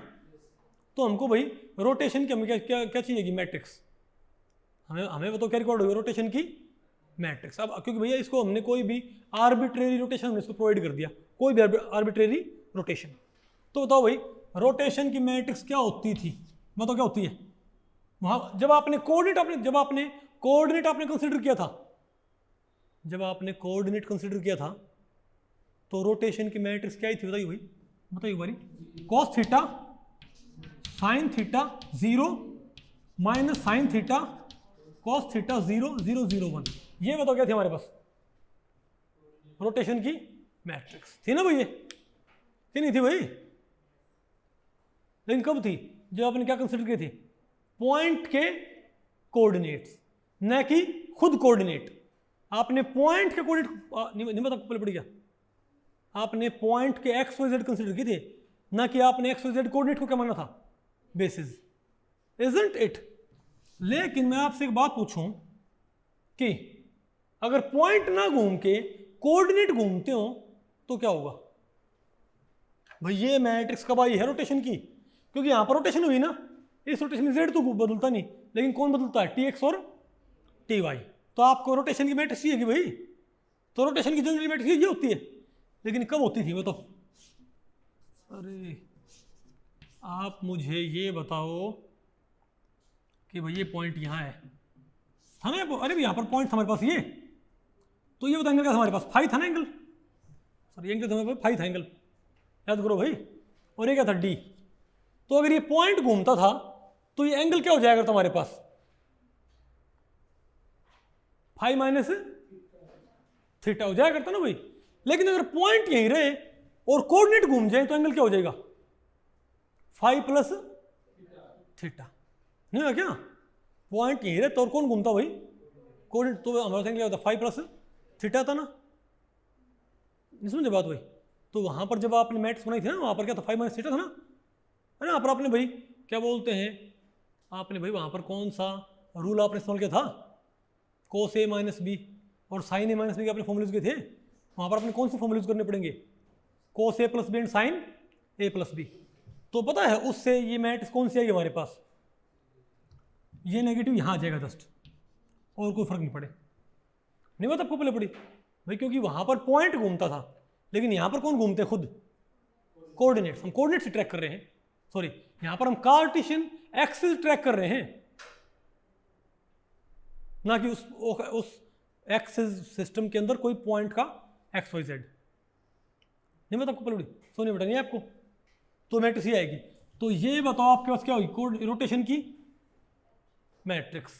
आपने तो तैयार क्या करनी C31 की, भैया ये याद रखोगे। ये बताओ रोटेशन की मैट्रिक्स मेरे पास क्या आएगी, मेरे पास रोटेशन की मैट्रिक्स क्या आएगी बताओ भाई, cos थीटा, बताओ क्या होती है, क्या होती है, cos theta minus sine theta 0, sine theta cos theta 0, 0 0 1, ये मेरे पास क्या है रोटेशन की मैट्रिक्स। तो भैया अब आप आराम से इनकी मैट्रिक्स तैयार कर सकते हो। बताओ C31 की बनाओ, कैसे बनाओगे C31 की आप कैसे बनाओगे, यहाँ पर क्या पुट कर दो 120 120 120 120 बन जाएगी हमारे पास ये, कि नहीं बने, अरबी सार्जन क्या पुट कर दो 120। तो बताओ cos 120 क्या होता है -1/2, अरबी cos 120 क्या हो जाएगा -1/2। और यहां भी बताओ क्या हमारे पास भाई cos 120 -1/2, नहीं आएगा आपको भाई, सिंपल। तो यहां पर क्या था cos थीटा था, cos थीटा, यहां पर क्या था भाई cos थीटा, तो क्या पुट करोगे यहां पर 120 C31 के लिए, तो cos 120 -1/2, cos 120 -1/2 isn't it, sin 120 √3/2, sin 20 √3/2 put कर दिया हमारे पास ये, बाकी वही है एज इट इज, नहीं है क्या आपको। सिमिलरली भाई अगर आपने यहां पर क्या पुट कर दिए 240 240 240 240 240, तो आपके पास कौन सी मैट्रिक्स बन जाएगी बताओ भाई C32 की बन जाएगी मैट्रिक्स, isn't it। तो ये हमारे पास C32 की मैट्रिक्स रहेगी ना। अब बताओ हमारे पास कौन सी मैट्रिक्स रहेगी, बताओ भाई आगे हमारे पास ये कौन सी रहेगी, सिग्मा 1 की, ओके। अरे बोलो भाई, अच्छा अब आप मुझे बताओ भाई, ये NH बॉन्ड मैंने कहाँ माना है बोर्ड के प्लेन में, एक ऊपर एक साइड है भाई, और ये बताओ हमारे पास, ये तो क्या हमारे पास TX, ये क्या भाई TX। तो आप मुझे बताओ भाई, नजर है आपको, अरे बोलो भाई। तो अगर भाई सिंपल सी बात है, अगर मैं इसको ऐसे देखूं, नहीं बात आपको पहले पड़ी क्या,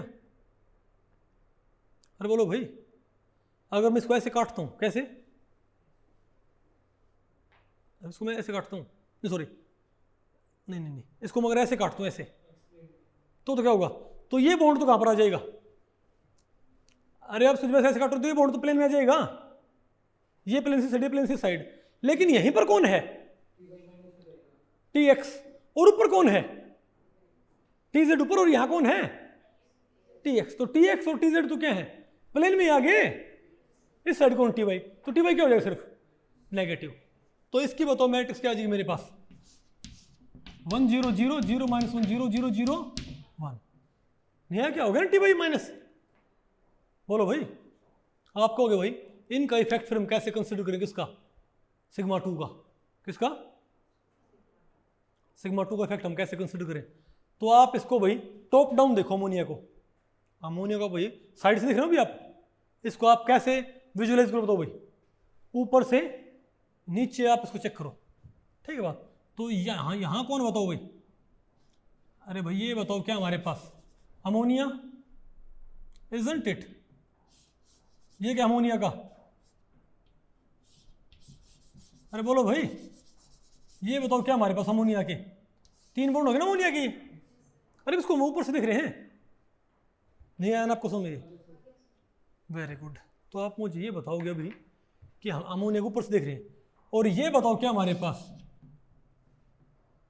TX, ये मेरे पास क्या भाई TX है, और ये बताओ मेरे पास क्या है TY, अरे Z से हम देख रहे हैं पर ये है TX और ये क्या है, तो तभी तो ऐसे काटने पर क्या हो गया था, Z तो कहाँ गया था प्लेन में, और X भी, और TY नीचे चला गया था, isn't it।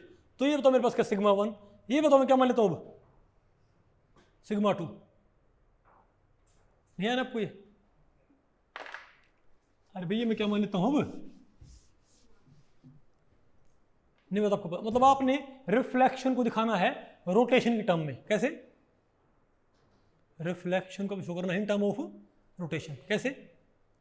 अरे भाई जेड करूँ तो आप इसको देख रहे हो इसको, और ये क्या है, एक बॉन्ड दूसरा बॉन्ड तीसरा बॉन्ड भाई, नहीं ना कुछ में। तो भाई ऐसे काटने पर बताओ, ये जेड है तो एक्स जेड में काटने पर ये कौन सा हमारा एक्स, ये कौन सा है वाई। तो ऐसे काटने पर बताओ क्या होगा हमारे पास, वाई तो नेगेटिव हुआ था कि नहीं हुआ था ना, वाई नेगेटिव पक्का सुमित, ठीक है। लेकिन भाई अब दूसरा प्लेन कौन सा है, दूसरा प्लेन तो हमारा ये होगा, अब ये वाला होगा ना, हमारा सेकंड प्लेन कौन सा होगा, ये वाला, इजंट इट। तो इसको ऐसे काटने पर ये एरो मुझे कहां नजर आएगा बताओ भाई, ऐसे काटने पर ये एरो मुझे कहां नजर आएगा, अरे भाई ये एरो इस मिरर में कहां नजर आएगा, इस साइड नजर नहीं आया क्या, बोलो भाई।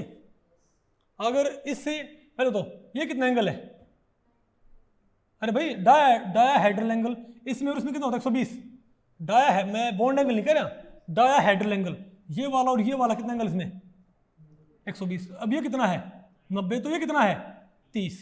तो मिरर से ये एरो कितना इस साइड है 30, इस साइड होगा ना, तो मिरर में मुझे कहां नजर आएगा 30, इस साइड। तो एक तरह से भाई इसकी इमेज कहां नजर आएगी मुझे 60 लेफ्ट वर्ड, 60 एंटी क्लॉकवाइज।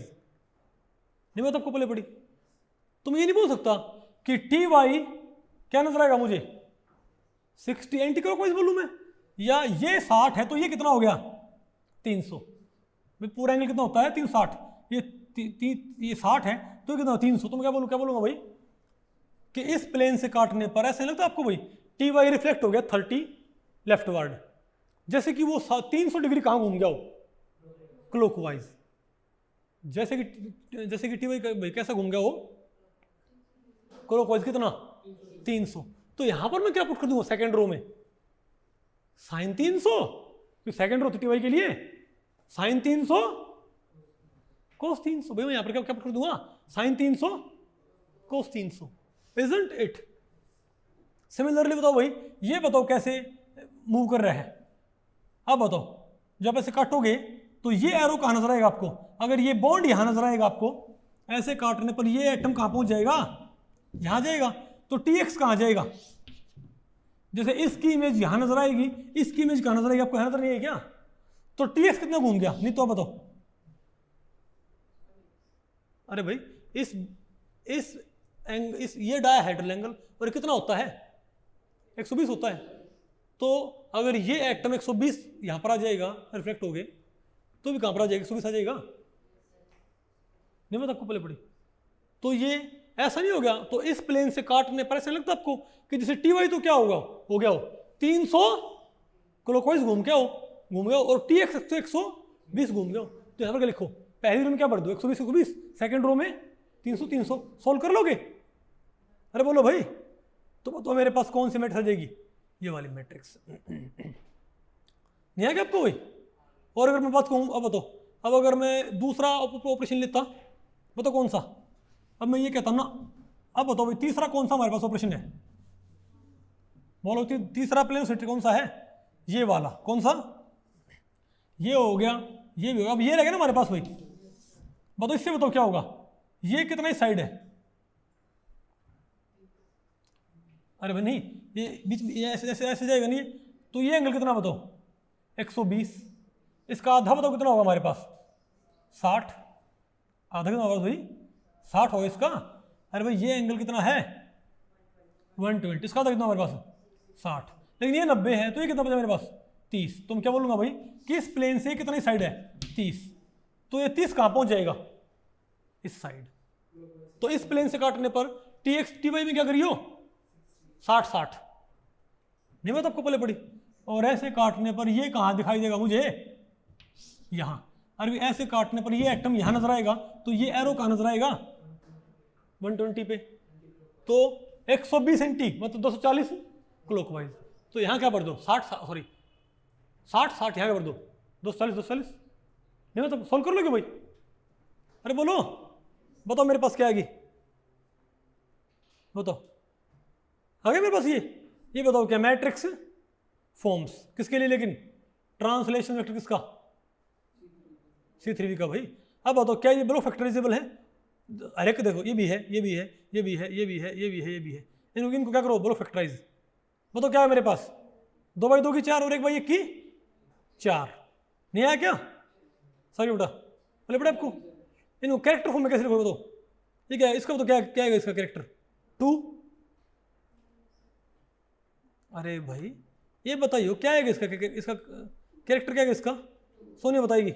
2। इसका क्या आएगा? -1। क्या आएगा?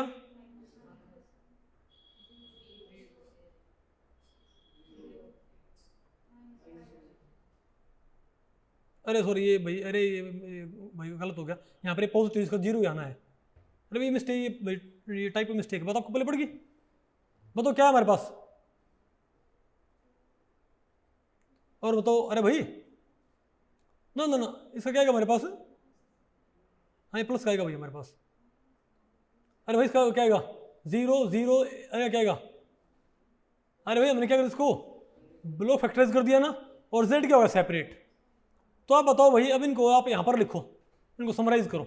बताओ टी एक्स टी वाई, तो हमने क्या देखा कि T x T Y based representation क्या नहीं होती, फर्दर रिड्यूस नहीं हो पाती ना।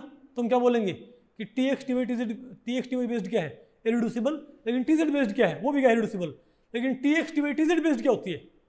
Reducible. T x T Y T Z based क्या है? रिड्यूसिबल। लेकिन T x T Y based क्या है? इरिड्यूसिबल। और अकेले टी जेड बेस्ड भी क्या है? इरिड्यूसिबल। Isn't it? मतलब आपको पहले यहाँ पर वही 1 आएगा, 11 नहीं आएगा। अरे 11 नहीं होता, ये एक यहाँ लिखना था, समझ गए बात? ओके, ये एक यहाँ उठा के यहाँ रख दो भाई। ओके, अब बताओ क्या भाई, rotational vectors as the basis of representation. ये भाई मैंने आपको पढ़ाया था कि rotational vectors as the basis of representation आप कैसे तैयार कर सकते हो। कैसे बताओ भाई?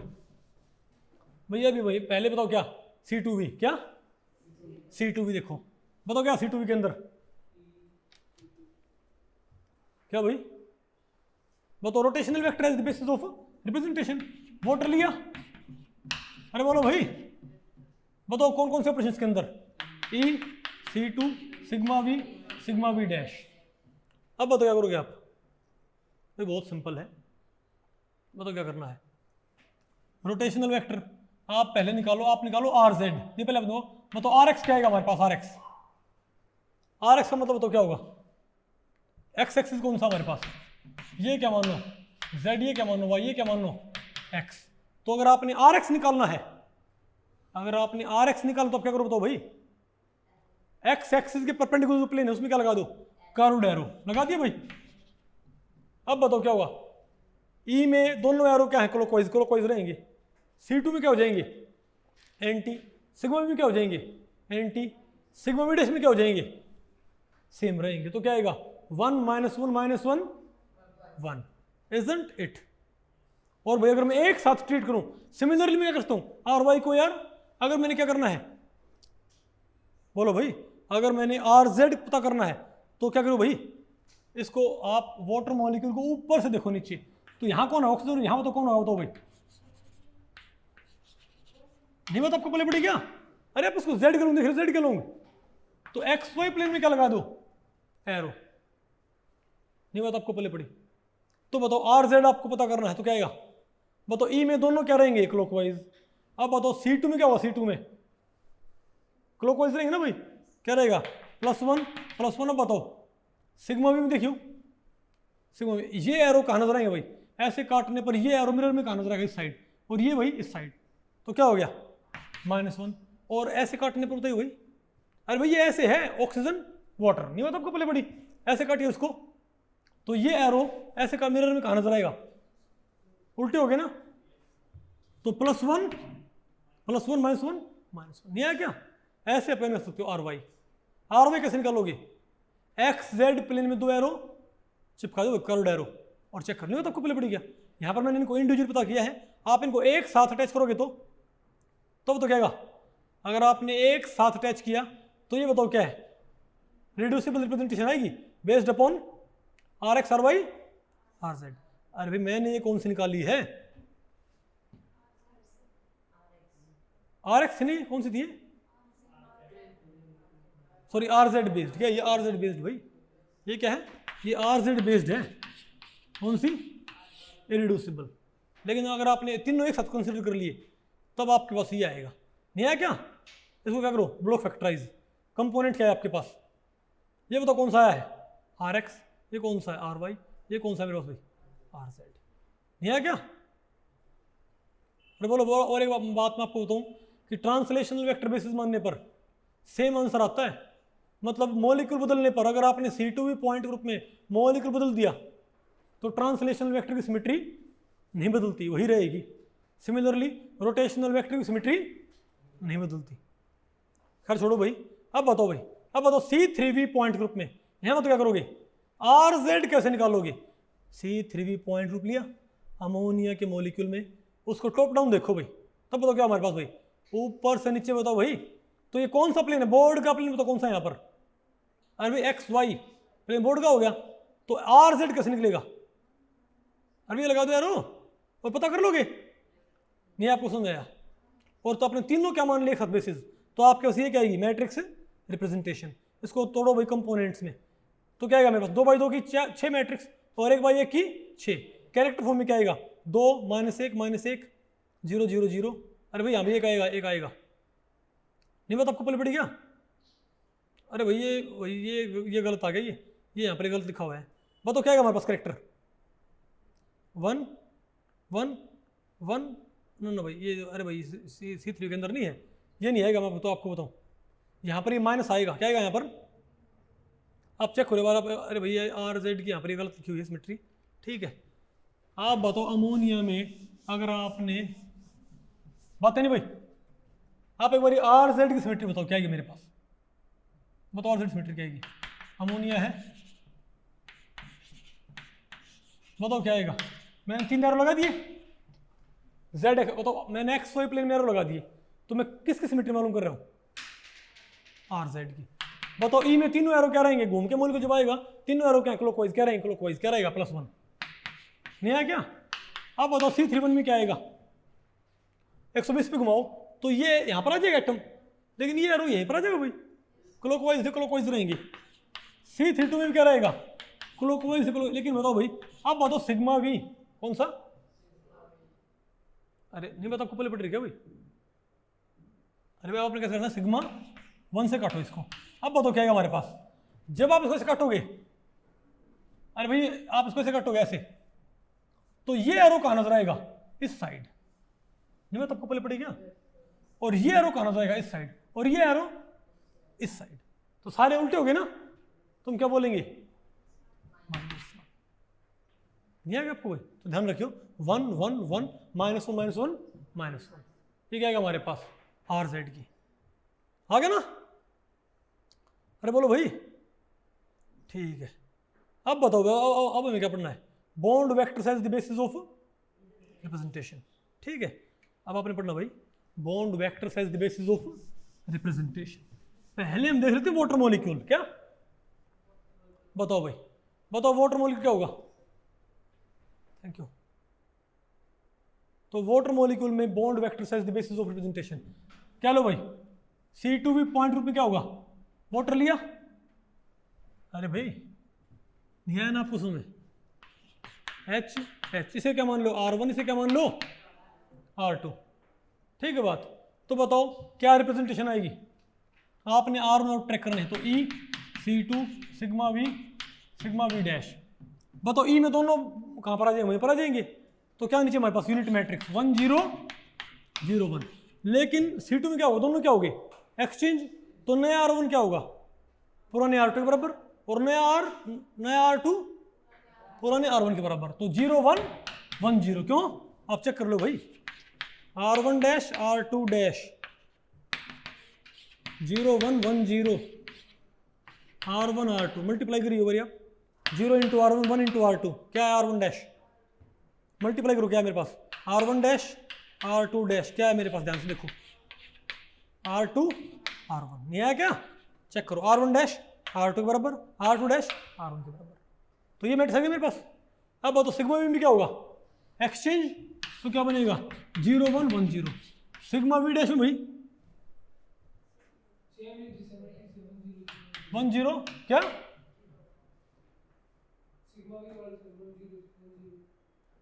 3 आ गई है, अरे हाँ, अरे 1 0 1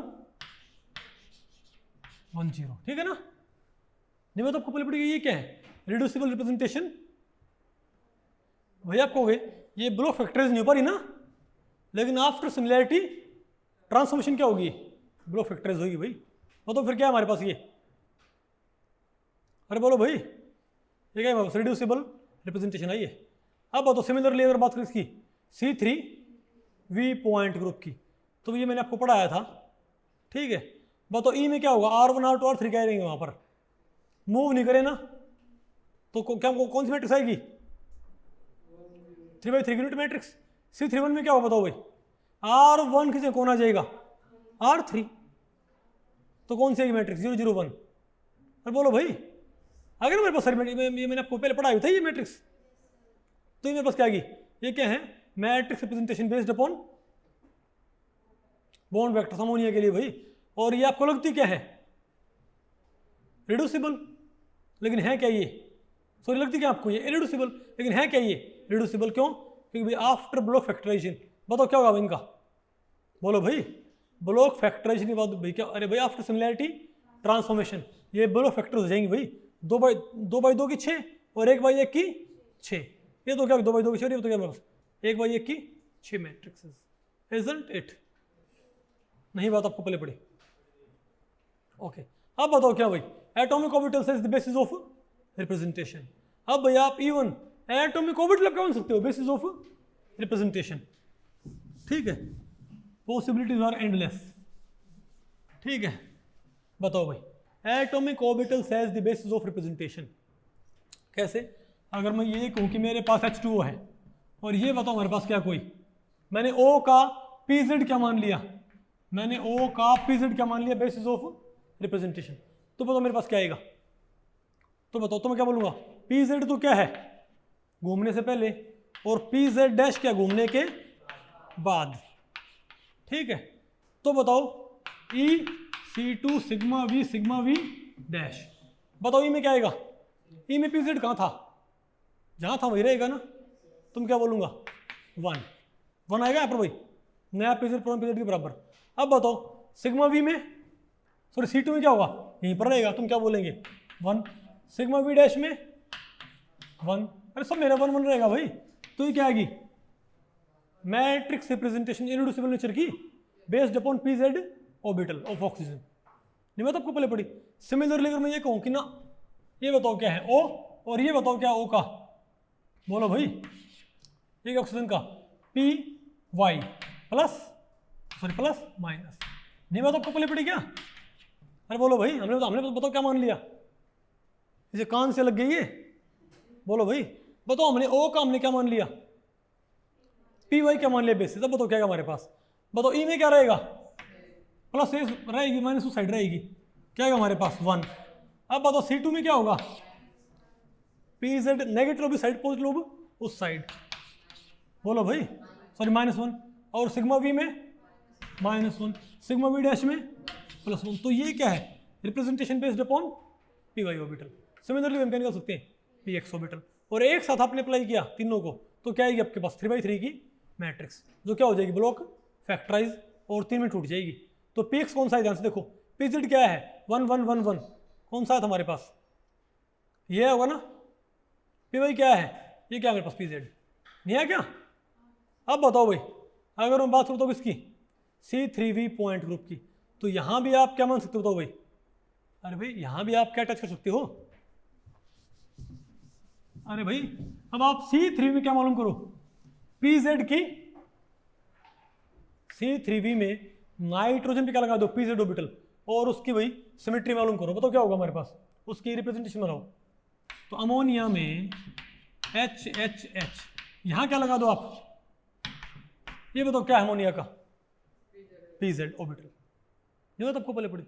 बताओ ई में, ये हर जगह बताओ क्या रहेगा, ई में C31 में हमेशा पोल्ड रहेगा ना, ई में C31 में C32 में ऐसे काटो ऐसे काटो ऐसे काटो भी क्या रहेगा, तो क्या आएगा इसका 1 1 1 1 1, isn't it।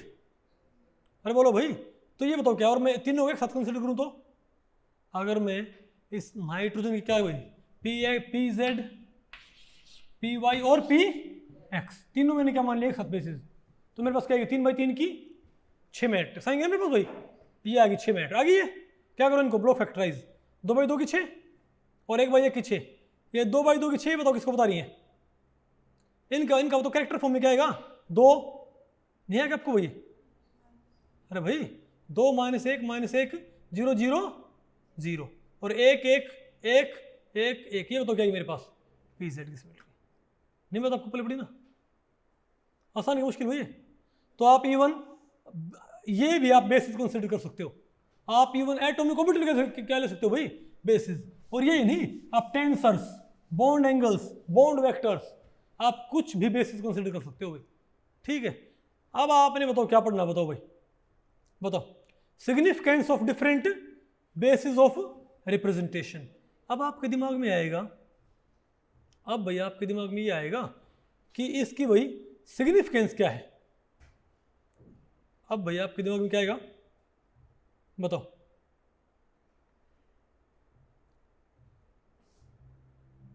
अरे बोलो भाई, अब आपके दिमाग में क्या आएगा बताओ कि अलग अलग बेसिस कंसिडर करने की जो मैट्रिक्स फॉर्म बन जाती हैं पॉइंट कोऑर्डिनेट से ही, तो हमको अलग अलग बेसिस कंसिडर करने की जरूरत ही क्या है, हम क्यों कभी बॉन्ड वेक्टर कभी बॉन्ड एंगल कभी ट्रांसलेशनल वेक्टर कभी रोटेशनल वेक्टर कभी ऑर्बिटल्स, इनको हम बेसिस कंसिडर करते ही क्यों हैं।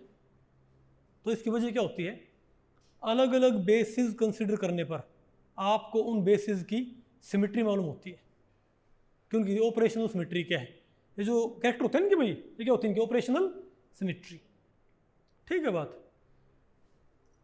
तो अगर दो बेसिस हैं उनकी ऑपरेशनल सिमेट्री मैच कर रही है, अगर दो बेसिस की क्या भाई मैच कर रही है ऑपरेशनल सिमेट्री, तो जो बेसिस होते हैं ना उनसे मॉलिक्यूलर प्रॉपर्टीज क्या होती हैं डिपेंडेंट होती हैं उनके ऊपर।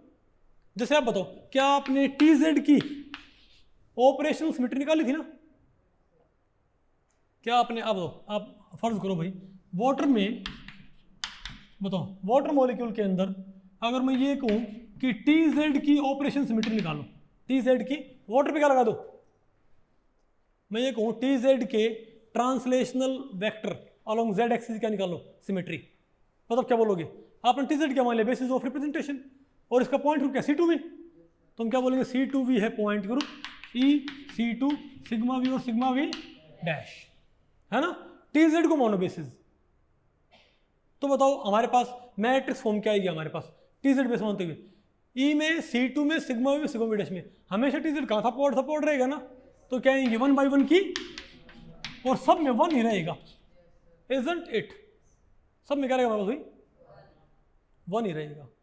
तो ये बताओ ये बताओ सिमेट्री, तो कैरेक्टर फॉर्म बताओ क्या है मेरे पास 1 1 1 1, तो ये किसकी सिमेट्री आएगी मेरे पास टी जेड की, 1 1 1 1 की सिमेट्री है टी जेड की।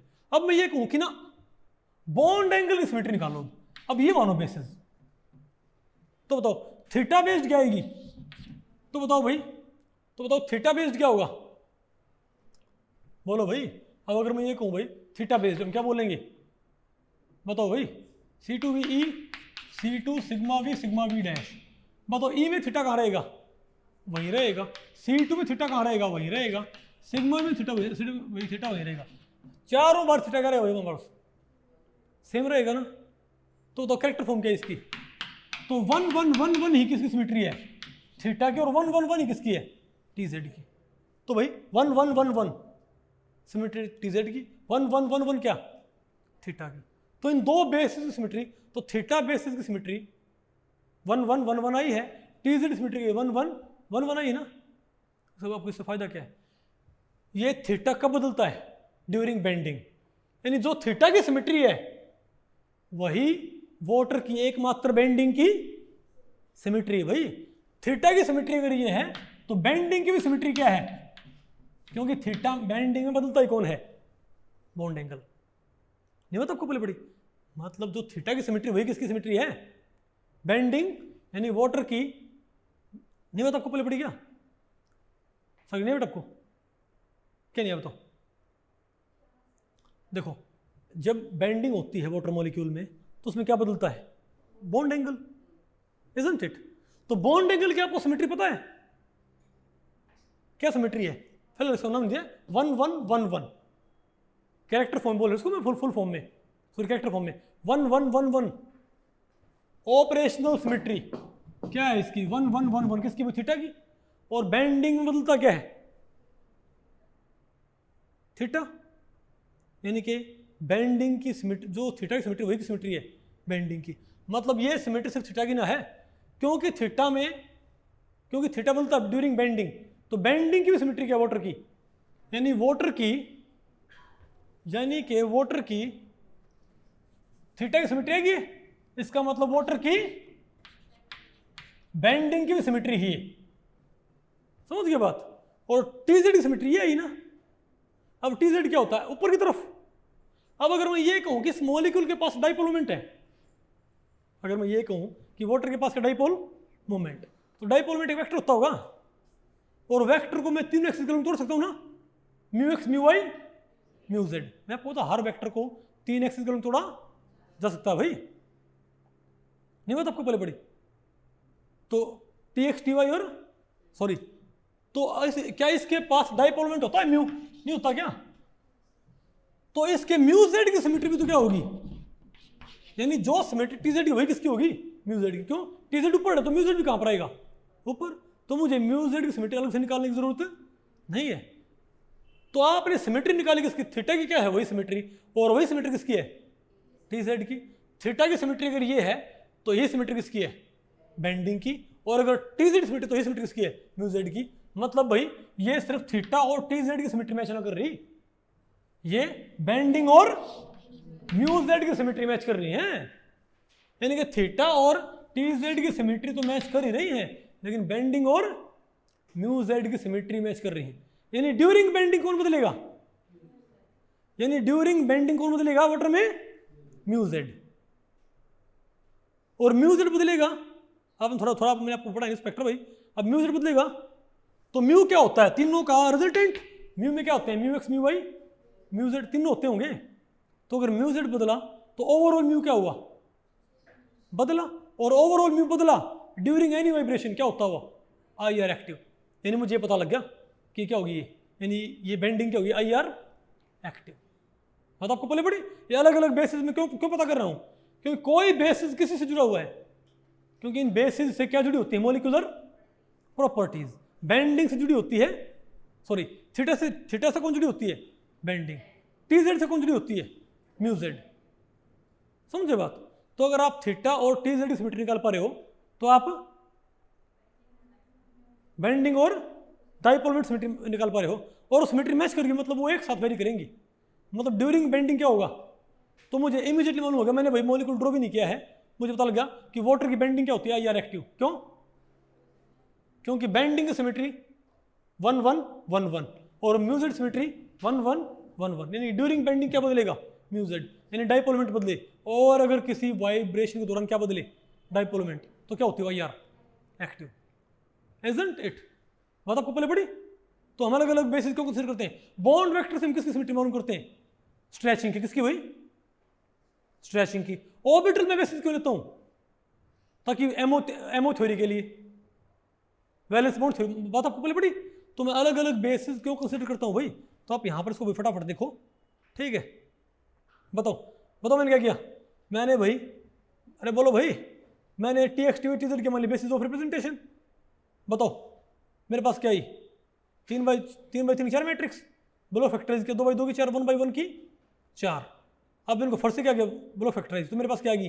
जेड की सिमेट्री एक्स की और वाई की, यानी मेरे पास म्यू जेड म्यू एक्स और म्यू वाई की भी क्या आ गई भाई? मेरे पास सिर्फ ये एक्स वाई जेड वेक्टर की सिमेट्री आई है। मेरे पास म्यू एक्स म्यू वाई और म्यू जेड, और सिर्फ mu x mu Y mu Z नहीं, जो भी प्रॉपर्टी क्या होती हैं? वेक्टर प्रॉपर्टी होती हैं, मेरे पास सब की सिमेट्री आ गई। अगर मेरे पास एक्स वाई जेड की सिमेट्री आ गई तो मेरे पास mu x mu Y mu z, molecule का I x I y I z, angular momentum, dipole moment. और क्योंकि भाई ऑर्बिटल भी क्या होते हैं? एक्स वाई जेड के लोग होते हैं, तो P X P Y P Z की मेरे पास सिमेट्री आ गई। फायदा नहीं इस चीज का भाई? ओके ठीक है। सिमिलरली थीटा को मैंने बेसिस बना, मेरे पास क्या आ गई? बेंडिंग की सिमेट्री। बोलो भाई, बात आपको पहले पड़ी? तो अलग अलग बेसिस मानने कंसिडर करने पर क्या होता है क्योंकि बेसिस से क्या जुड़ी होती है, मॉलिक्यूलर प्रॉपर्टीज। तो आपके पास उन मॉलिक्यूलर प्रॉपर्टीज क्या आ गई भाई, सिमेट्री। और जिन मॉलिक्यूलर प्रॉपर्टीज सिमेट्री मैच कर जाएगी उनमें क्या होगा, कोरिलेशन।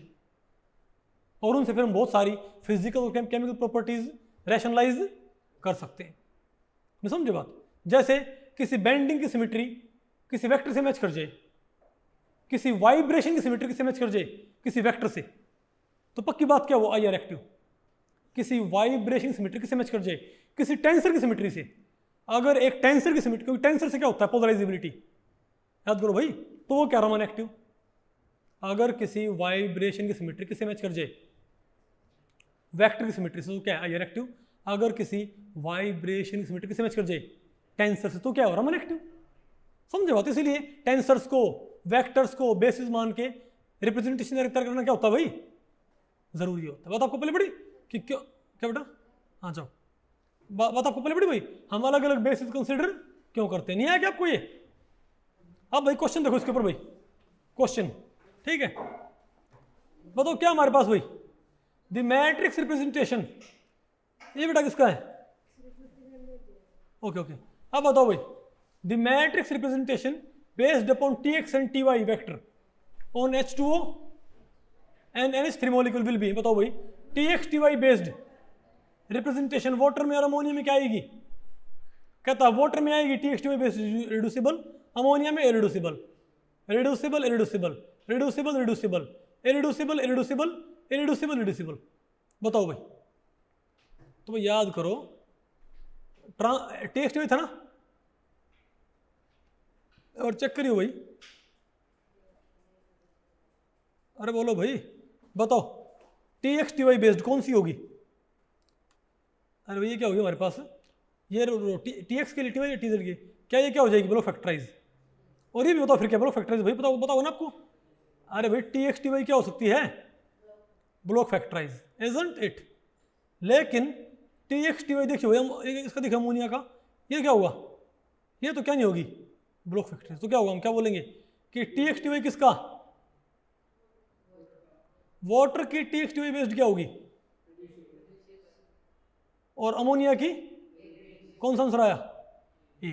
और बताओ, the character form of representation based upon asymmetric stretch of water, क्या, ये बताओ भाई, वाटर की एसिमेट्रिक स्ट्रेच की सिमेट्री क्या होएगी, वाटर की एसिमेट्रिक स्ट्रेच की सिमेट्री, सॉरी इसने बताई रखी है, इसने वाटर की एसिमेट्रिक स्ट्रेच की क्या बता रखी इसने, सिमेट्री 1 - 1 -1 1। बताओ क्या होगी, आई आर एक्टिव इनएक्टिव, बताओ भाई, अरे बोलो भाई। अरे वाटर की एसिमेट्रिक स्ट्रेच, वाटर में एसिमेट्रिक स्ट्रेच कैसे आएगी बताओ,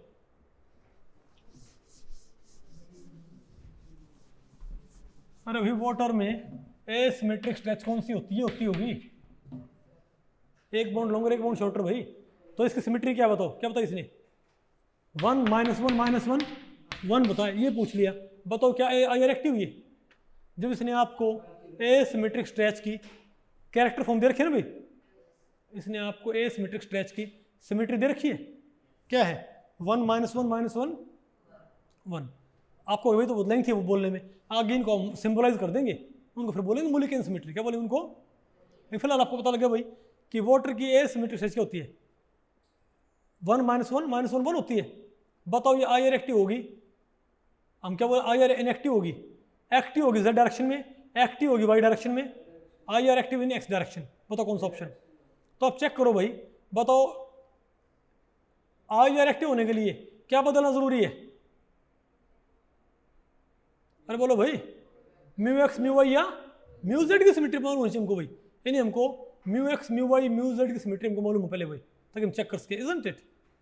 तो बताओ भाई, अब μx μy μz सिमेट्री क्या होगी, जो Tx Ty Tz की होगी, तो Tx की सिमेट्री क्या है, ये Ty की और किसकी भी Tz की, गिवन सिमेट्री क्या है 1 - 1 -1 1। किससे मैच करती है, y से। तुम क्या बोले बताओ भाई, μy से। तुम क्या बोलेंगे भाई, ये सिमेट्री तो किसकी होती है, ये इसने बताई है इसकी, इजंट इट। लेकिन ये सिमेट्री तो भाई 1 - 1 -1 1 किसकी होती है बताओ भाई, Ty की, और μy भी हो गया। तुम क्या बोलेंगे, हाँ भैया ये एक्टिव, क्यों, क्योंकि इसकी सिमेट्री किसी वेक्टर से मैच करती है, यानी इसके दौरान क्या बदलेगा, डाइपोल मोमेंट, क्योंकि वो भी एक वेक्टर प्रॉपर्टी होता है। नहीं बात आपको पहले पड़ी क्या? और भाई आई आर एक्टिव होगी, लेकिन और किस डायरेक्शन में होगी बताओ, वाई डायरेक्शन में। नहीं आपको, नहीं तो नहीं बता आपको। ओके, आसान है कि मुश्किल भाई ये? तो भाई इस लेक्चर में इतना ही। अगर इस लेक्चर के बारे में आपके कुछ प्रश्न या सुझाव हैं तो आप मुझे नीचे कमेंट सेक्शन में पूछ सकते हैं, मैं उनके उत्तर देने की पूरी कोशिश करूँगा। तो भी ठीक है, मिलते हैं अगले लेक्चर में, तब तक के लिए नमस्ते।